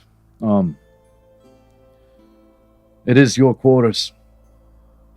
So, I'm sure he'd love to show you, but Arthur's not a late nighter. I'm sure he's already passed out. You like the throne, by the way?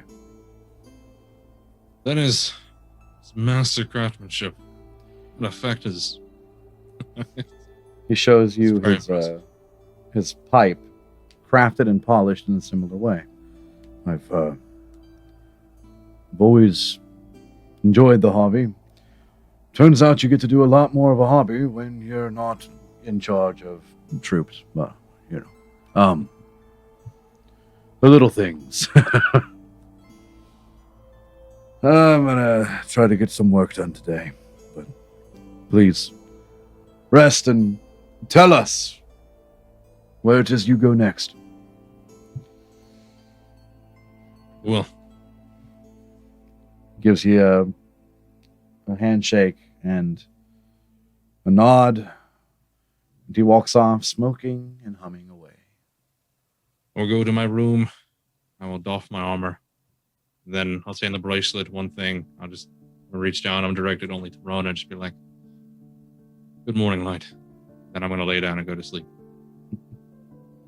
What time would that be, do we think?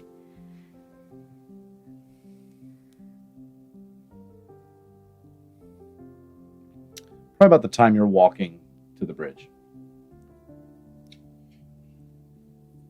Okay. I'll respond back. Sounds like you had a late night. Sleep well, my love. Your mom's gonna look back.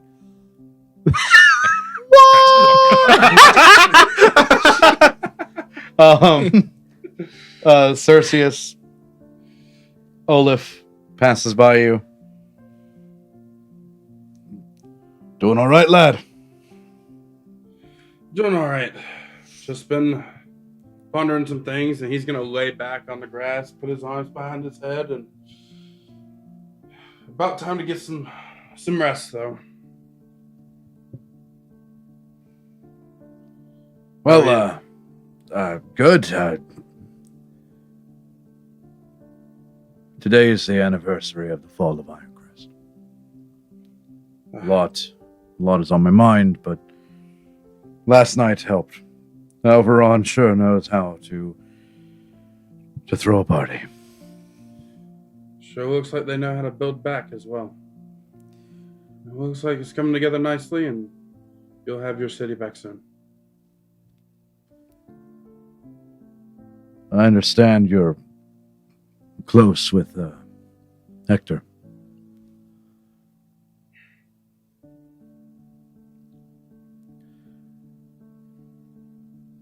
If I may,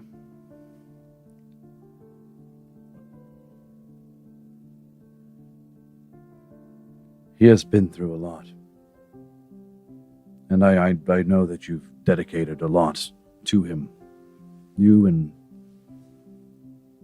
all of the hoplites. That name traveled fast. It's good to know.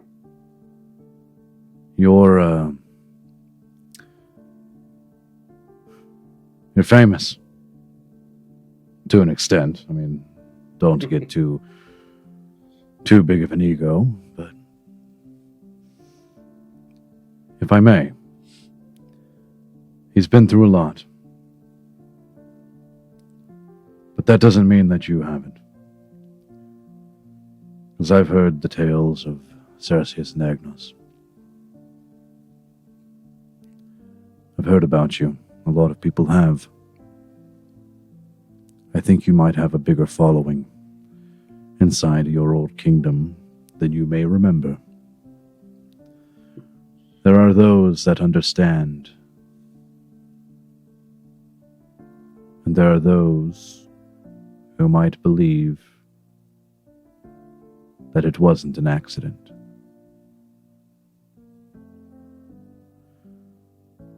I've spoken with Alistair, Prince Alistair. You and him, for a time in your life, were kind of like brothers.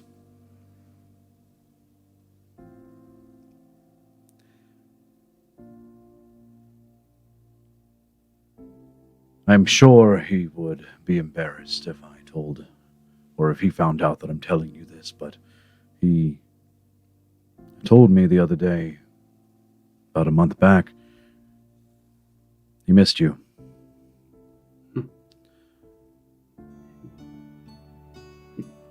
He told me that when the two of you were younger, I know he's a little older than you, but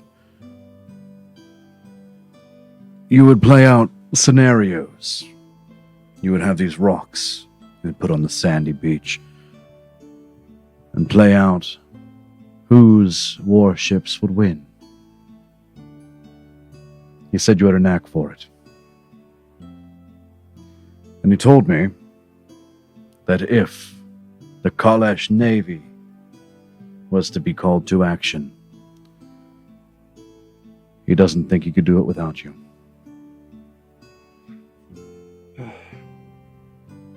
It's good to know, but there are other reasons why I can't go back yet, and I'll be acting on them soon. I hope it's all aligned and fixed soon. Let's just put it that way. I'll tell you this. Don't mistake reasons for excuses. And don't let the past scare away your future. You have people that miss you. Last night, you saw Hector return to people that missed him. You saw what it looks like.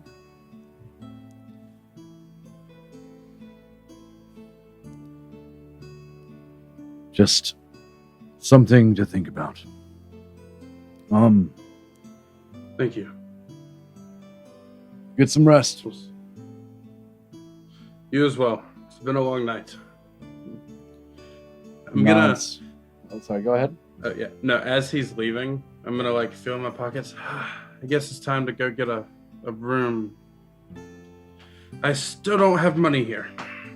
I'm gonna scoot over to a nearby tree, lean under it in the shade, just try and pass out. All right. It'd be nice As you if someone do. used their bracelet not only to talk to their girlfriend, but to tell their friend that he has a room somewhere. Nah, I'm drunk. It's fine. Yeah. Real friendship. Yeah. He'll save your life but not give you a room. No, you They don't you give me a lay blanket, so I have to grab a crate. you lay down. It is just a little. The sun kind of hits your eyes just a little bit. You try to close your eyes, lean back, and almost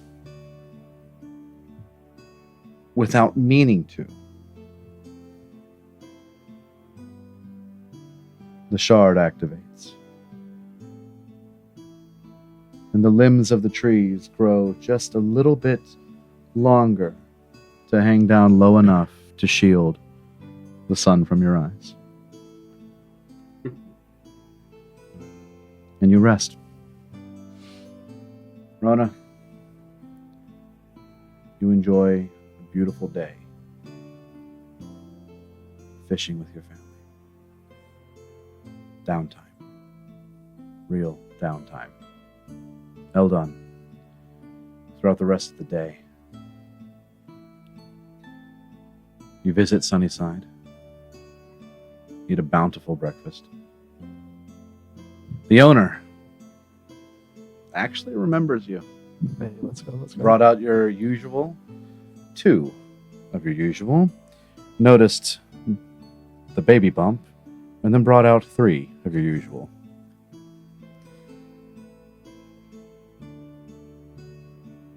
And then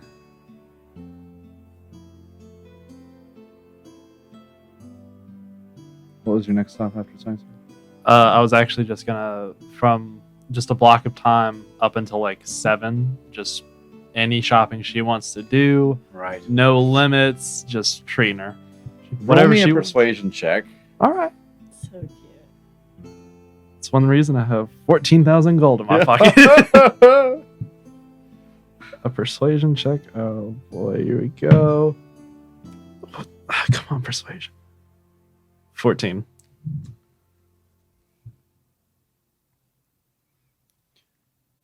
You convince her that today is a day of shopping. Well, for a few hours. She is convinced enough to understand that it is pure want for her to be happy. And although she's not a very hard girl to please at all, she'll accept being spoiled. So,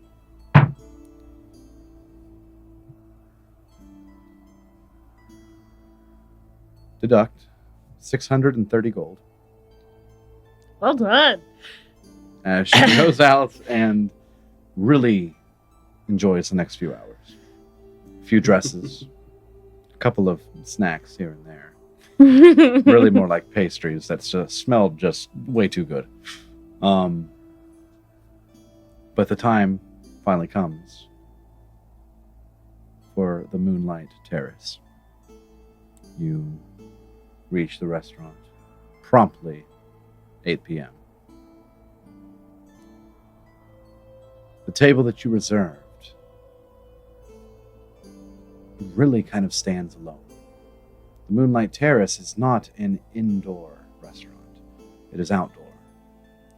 And the tables are spaced far enough away to where you really can't even hear the conversations of the other guests.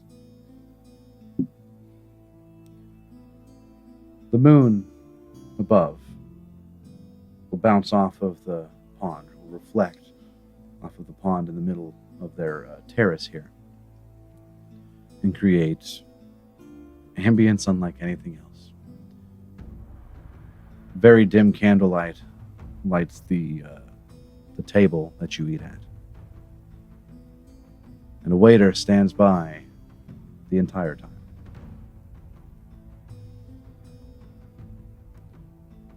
Is there anything else special that you would like to do today?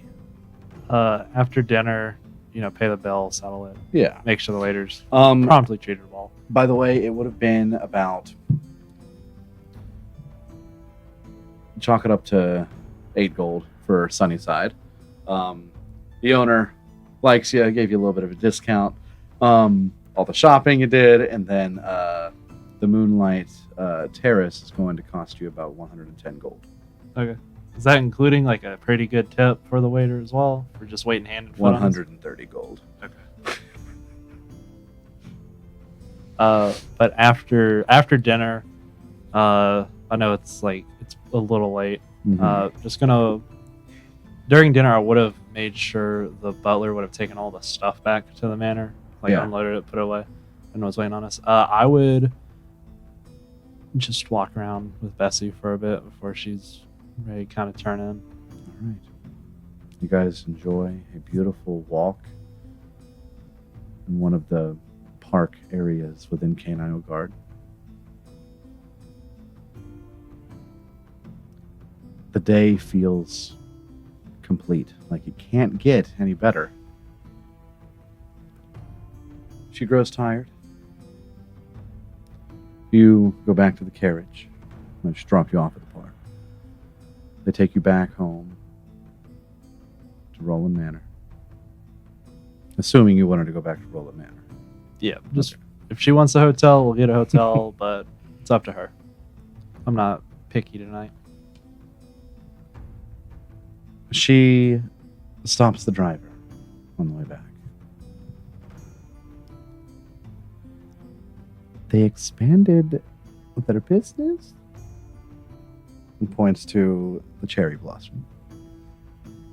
Another a beautiful hotel that you once stayed at in Cane Umbra, regardless of the Bomb.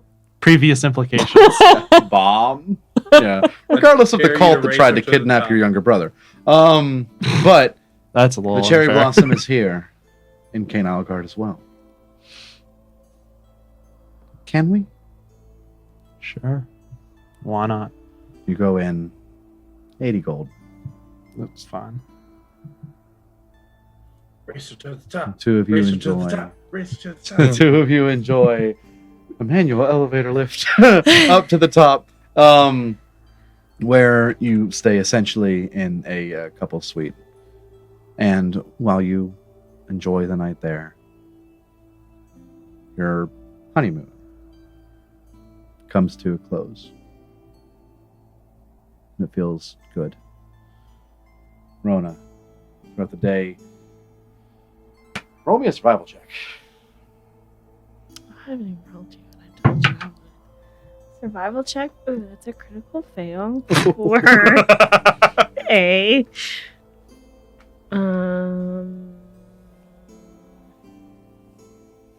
8. 8. Mhm. As you are walking back home, you and your father have a conversation. It's late. You were out there for all day. Mhm. But the sun is going down. You're walking back home.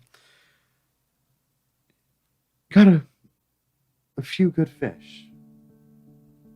And as he's holding it, your mother holds her pole, and you are holding the pole you had when you were younger. Your father not holding a pole. You know, I'm very glad that you're back, but you're not supposed to let go of it when you... I mean, you know that. I know. I'm so sorry. It was just so big. That's definitely what I'm going to tell you for the rest of my life, that it was a huge fish. I mean, we are real close to the ocean. It could have been a shark. It could have been a shark. Sharks don't do that. I've never seen How? a shark there the entire time that I've fished here. I mean, years, Catherine, years. There's a first time for everything, you know. You needed a new pole anyways. But we'll get you something nicer. Right. I'll tell you I won't forget it. I mean, you almost went with it, so... I'll say I would have rather you lost a very nice, expensive fishing pole than you to have gotten a little wet. I'll say that. Really? Malcolm.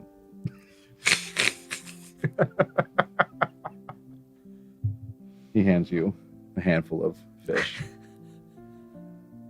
Puts a hand on your back. I missed you.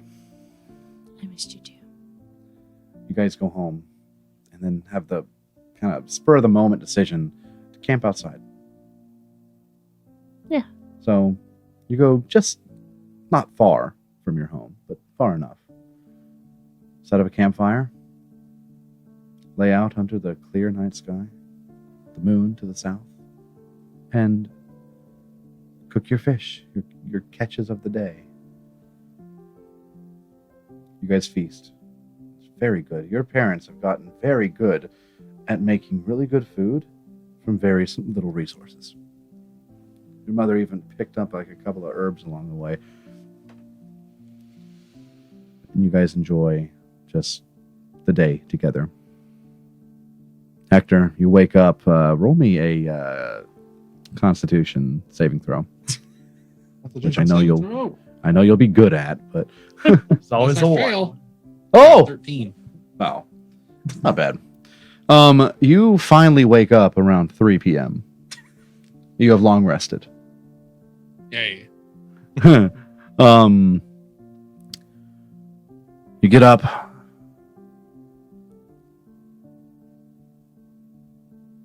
And your mind just kind of switches back.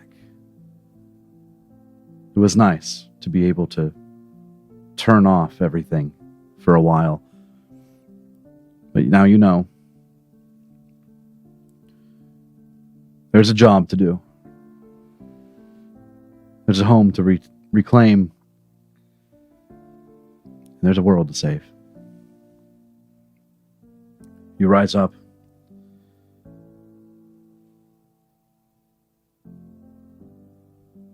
And you see that hand on your shoulder once more.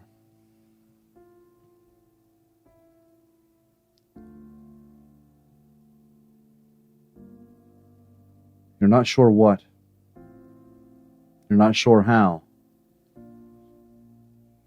you feel different. Just a little.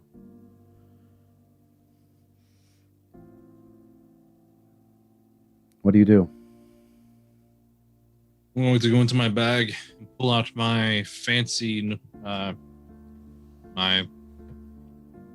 Alvaron while ago, a noble suit. Mm-hmm. I'm gonna go out. I'm going to try to find Arthur or Olaf or Keijo, whichever one I find first. When you go out at 3 p.m., Arthur is in the hall. He is cleaning up the mess from last night. But as he cleans, you go up to him, you speak. Oh, good morning, good morning, good morning. How are you? Did you like your bed? I made it as big as possible.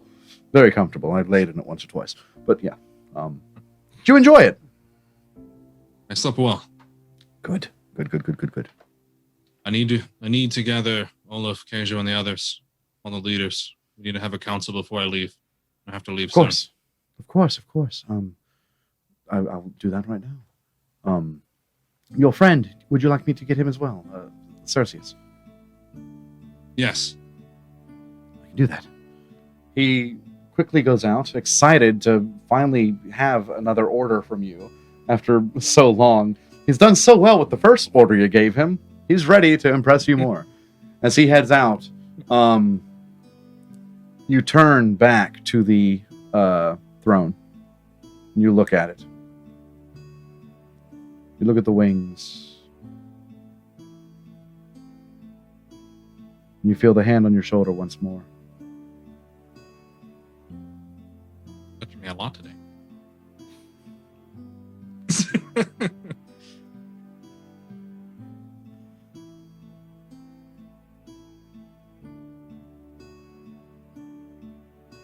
As you look up,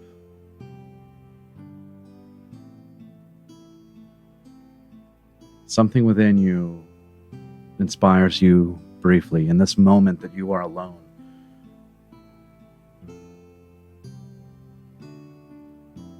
You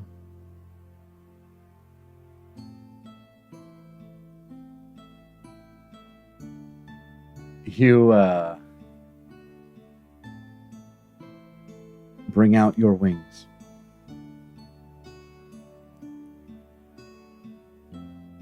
Except something is very different.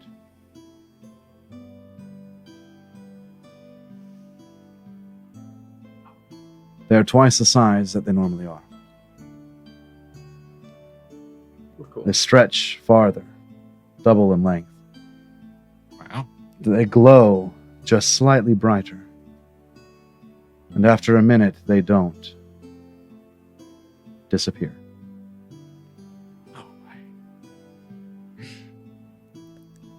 I thought I was gonna be special. Sorry. As Arthur walks back in, followed by Olaf, Keijo, Novara, and Ennius, and Turles, and Cerim. My goodness, there's a lot of people. A lot of yeses. Yeah, a lot of us's in here. But as Ow, my back. That hurt. Where'd everybody everyone, else sleep? as they walk in, Cerim says that everyone else remains quiet as they stare upon your new found wings, Oh. or your upgraded wings. Cerim, you see this as well. Upgraded. Ah. And then I'll go quiet. Oh no, where'd you sleep last night? I didn't even think about that. I'm so sorry. I I never saw you at the party, and I was in the What? moment. My neck is killing me, man. I mean, I at least found something comfortable outside instead of sleeping on the tombs in here. I mean, I'm sure you didn't have it much better than me. Oh, no. Not that much. We'll get you a bed for the next time. I promise. So, I won't delve it too far. Cerim,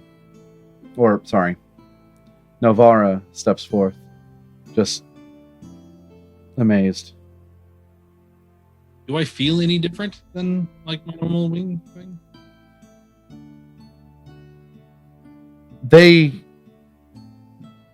You're not entirely sure. It feels new. Something feels new.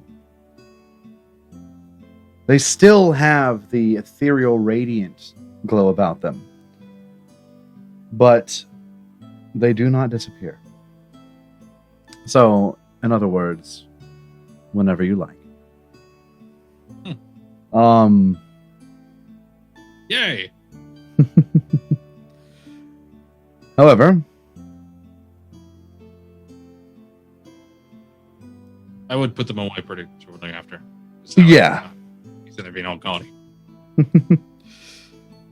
Novara steps forth as you put your wings away, just kind of amazed, even for her, which is kind of a tough expression to get out of her. But she watches you send your wings.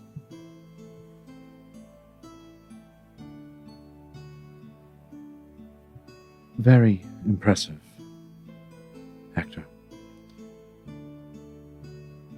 You called us here? Yes? Yes. Wait! I made a conference hall! He gestures for all of you to come over to the more northern side of the building. And as you walk in, you see a massive table, like way overdone. As you walk in, Olaf says, "Oh yeah, I made this one too." The table itself is a depiction of Ilmater. It's kind of a depiction of him. It's like you see a carving of the beaten and broken god, the ribbons wrapped around his hands. He stands kind of inside the table, holding out the outside edge of the table. As they gesture to it, or as Arthur does, my design, it's supposed to show perseverance. I liked it, but anyways, your seat over there, and my seat is next to you. Olaf, you could be on the other side. Keijo, next to Olaf. Mr. Cerim, if you would like to be next to Keijo, that's fine. Novara, across from Hector. Turles, yes. What you all kind of... Keijo, scooch down. Cerim, scooch down. Novara, scooch down. Turles, you go next to Olaf. He's your boss. Yes. And Ennius, you float. So fine. Don't use our chairs. It's okay, but it's fine. Am I missing anyone? I think that's about everybody. Right. He walks up. Scooches forward. Hector, please, tell us of why you've called this meeting in this elegant room with this amazing table. Right, let's begin. I'll take my seat and then... So we all know where I was for the last year. Doing the King's mission. Also found some help. I'll, sake of brevity, I'll list through all the allies I found. Yeah. So far, I have two last things I have to do. Here pretty the next couple of days I'm going to leave to go and deal with the Sons of Skyraeus. Be able to acquire more help from the One Breakers. Yeah, Olaf will speak up. It's a smart idea. The Wormbreakers could be really good allies to have. They are. Strong friends to have. Then after I deal with Skyraeus and figure out what's going on up there, we'll have the meeting with the Emperor in a couple of weeks when he's back from his trip to Radesh. Then I can procure the aid he's given me since we've handled the business in Kalvarant. They won't be a threat. So then I wanted to gather everyone here as far as mobilization and handling the logistics behind getting the, call it the reclamation. Whatever we have, I'd like us to try to meet near the Iron Port. It's still available. Not really sure. So, first, let me ask, what is taken in Alberon besides Iron?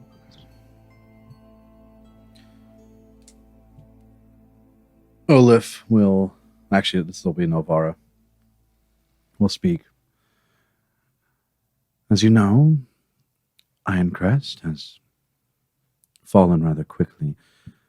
I do not believe that this Lich wishes to take over the entirety of Alberon. They have only reached out to Berksley and Morvoon, the two southern nearest towns. Besides that, they've remained within Ironcrest. Berksley and Morvoon will be a good test for our soldiers and our troops to see what it is they will be fighting. From what I understand, a lot of the lesser ranks have found home there. So, as long as we head up the center path, up through Midcrest, we can hit both Berksley and Morvoon on our way to Ironcrest. But rest easy. They took those two places nearly half a year ago. They have not made any advancement since. Right. So them spreading isn't an issue. Which is nice to hear. So, all right. We'll try to organize everything near the Iron Port. That's where I'll have all our other allies meeting us. And rendezvous with everything else. March as an army. Novara, I'm going to need spies throughout the north to actually know any type of improvements or anything they might have if they're actually moving between the towns and Ironcrest. Olaf will have to make scouting parties. We're ahead. Need a vanguard. He looks over to Turles. Ready to start working again? Dying to.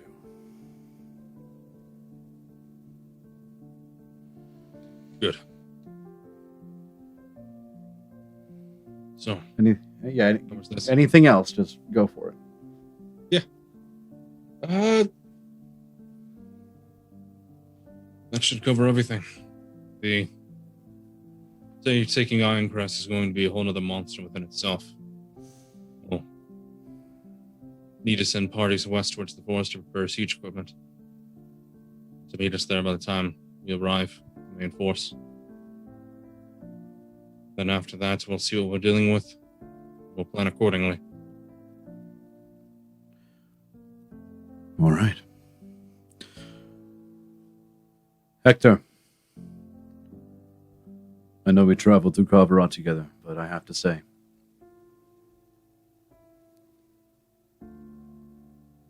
you seem more like a leader now than I think I've ever seen you. Thank you. Novara will speak up. One more thing I wish to speak about. I understand that we kept it between ourselves, Olaf, but I do not see the need to any longer.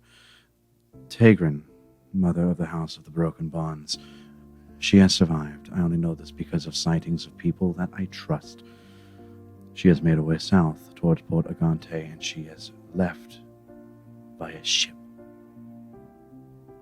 I do not know what she plans. She has not spoken to any of us.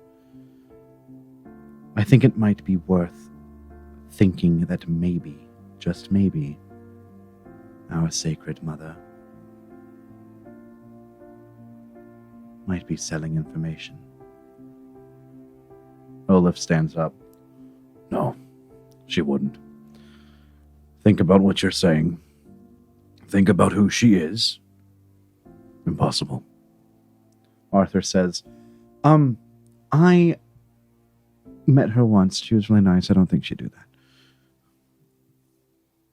And, Let's not come to any assumptions before we find her and figure out what her plans are. I don't want to paint her in a bad light unnecessarily before she's deserved it. If I find time, I'll use the resources I have to try to reach out and find her, see where she's going, where she's going.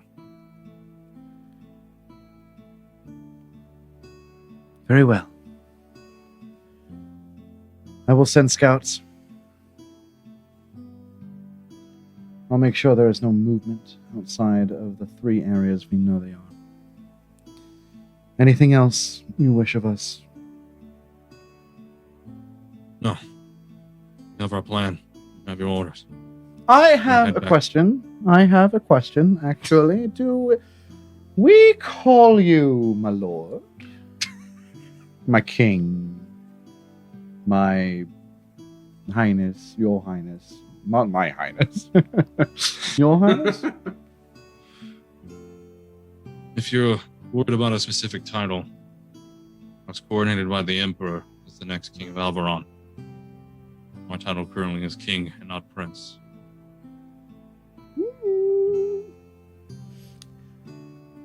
Right. Well, my king, I guess that this meeting is adjourned. If there is no further things to deliberate on, I will say that we do have a new bakery in town. If no one heard about it yet, it's called the Iron something. It's called the Iron something. We tried to make everything Iron Crest related. I forgot the name of it. But it's in town, and they're having like a cupcake sale today. So please go ahead. We're just trying to make sure that the economy that we have grown here in New Ironcrest stays alive. Was it the Iron Cupcake? Maybe it was the Iron Cupcake. No. Anyways, I'm going to prepare for my journey back to where I need to be. If anyone has anything further to me before I leave, talk to me before then. I'm going to stand up and put my hands on the table. As you stand up, everyone else will stand up as well. The Iron Oven! Oh my goodness! Sorry. Iron Oven, yes. How do you forget that? Hector, my king, thank you. All right, everyone. You heard the man. And don't forget about cupcakes. Begins to walk off. Turles comes up. Olaf and I will start working. It's going to be kind of like old times. Keijo speaks. What would you have me do?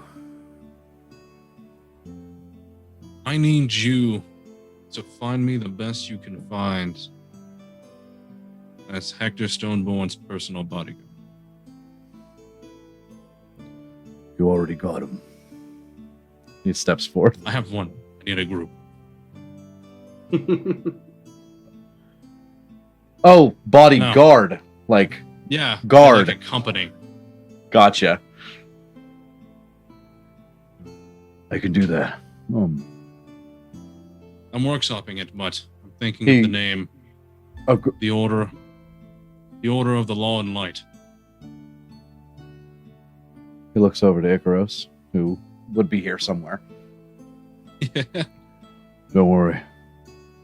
Got an idea. He begins to hastily walk out. Throws up his owlbear cloak, and he's out. Nelvara approaches. I do not mean any ill intention when I speak of Tegrin. I am just concerned. So, I have sent out some of my spies. I understand your reasoning. She is behind malicious intent we need to know. Yes. Wasn't until as of late when I learned about Ennius. Years.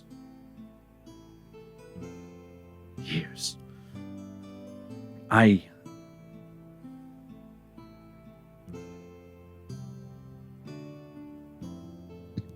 will not fail. Not like that again. I wouldn't expect you to. Thank you, my king. She walks out. Ennius. I hope she doesn't feel bad about the whole being gone for 20-some years. I mean, I'm back. It's not about you being gone. It's about us not noticing it happen. Well, there are some people out there that can really just... They're good imposters. What do you say? I don't know. I mean... But you know what? Maybe I'll help her out. She could use help of an old friend.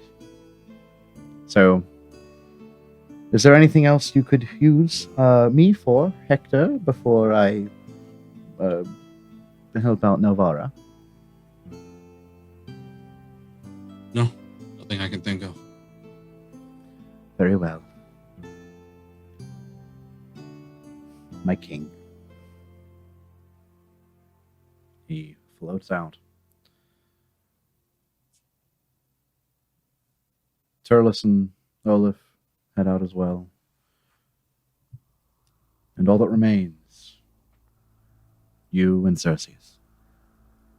Oh no, Cerim, as soon as they stood up, he started looking around. He's like, Hector's too well rested. Where's his bed? You This dude's lying to me. you realize Cerim isn't here. You step out. You look out or down the hall. You do not see him. You then turn to your left, past the throne. You just barely see the tail end of his cloak disappear behind the doorway into your quarters. You walk forth, peek your head in, and Cerim is just sprawled out on the bed. You liar. Should have So- joined the party. He'll get up. He's like, oh, that must be nice. Oh well, I'll try and make myself one tonight. All right. Are you ready to go? Sure. Where are we going? Back to the town if you are. Rendezvous with the others. Okay, let's do it. All right. Do you contact? Yeah, I'll send Anyone? like a group wide message on the bracelet just telling them that we're starting to head back to the tower now. All right. You hear this? The time, about 6 p.m.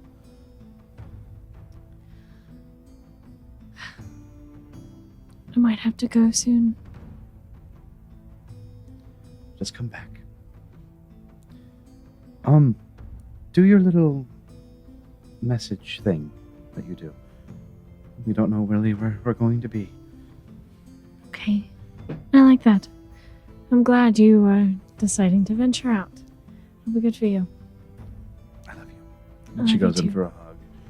Malcolm comes up from behind and just kind of like sandwich you for a long one. And you prepare to say goodbye. So one teensy weensy little thing, grand scheme of things, it seems rather small. So last time we were here, me and Hector were kind of, well, that's definitely a thing, and I'm gonna look right at my. She looks over to Malcolm. He's like, I mean, I had my assumptions, but I didn't want to assume. And she's like, I assumed. I assumed. I just wanted to give you all the respect of knowing that is, who knows. I know my track record hasn't been overly great, but I think he's a good one. So, like, does that mean that Kabrat and Aldahari are like... I don't think in any official fashion yet, but hopefully one day.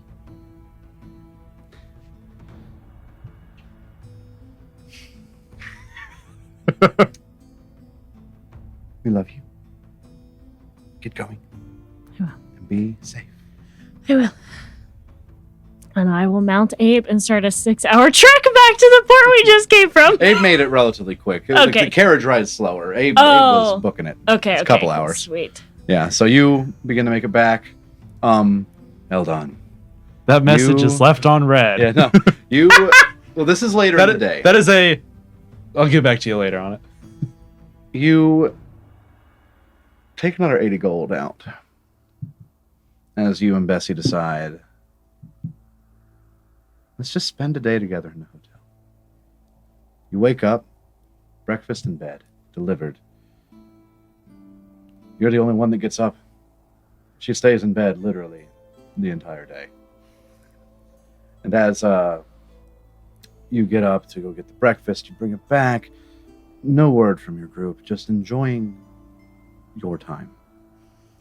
The evening starts to approach as the sun starts to dwindle down out over the horizon, and you hop up, preparing to leave the hotel. And as you're getting your gear ready, you run to take care of bathroom business or something. As you walk back into the room, put the bracelet on, you hear Hector's message, and you do not respond. Instead, before you, you see Bessie sleeping on the bed. Tired. Exhausted from just worrying this long. But in the corner, opposite the room, you see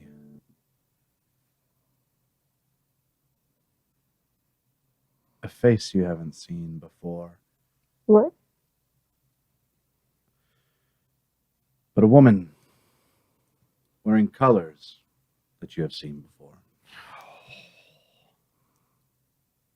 Resting in her lap while she sits in the recliner in the corner, a crossbow trained on your wife. What?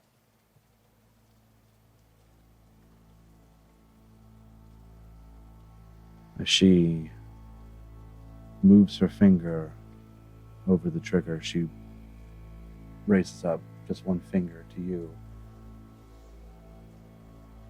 No sudden moves, or I will shoot, and I won't miss.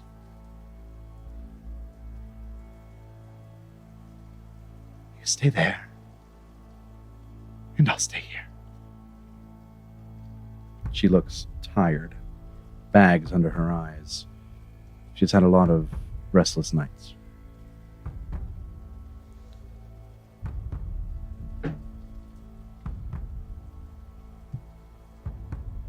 Do you know the lengths I have went through to avenge my sister? I have a good idea. After all, your friend took out a couple of your associates, and I took out a couple of yours too. Now, this is neither the time nor the place. We can take this outside, and you leave her out of it. I did my research on you, Roland. You only recently gave a shit about your father. But her? That one will hurt. That one will hurt. Give me a reason why I should. Give me a reason why you killed her. Give me a reason now. No reason will ever justify the things that I've done. And no reason will ever be good enough for you to hear. No matter what I tell you, you'll never be satisfied. So if you're gonna shoot somebody, and I'm gonna unbutton like the shirt, just shoot me instead. I'll give you one free one. If you take a second one, it's not gonna be so good for you. I'll give you a free one, and you can walk away scot-free. And I'll just hold my arms open and look at her. The opportunity's right here. But it won't change how you feel on the inside. No amount of revenge will ever change how that feels. That cold, deathly emptiness that resides in your heart will never go away. You see the finger rest on the trigger.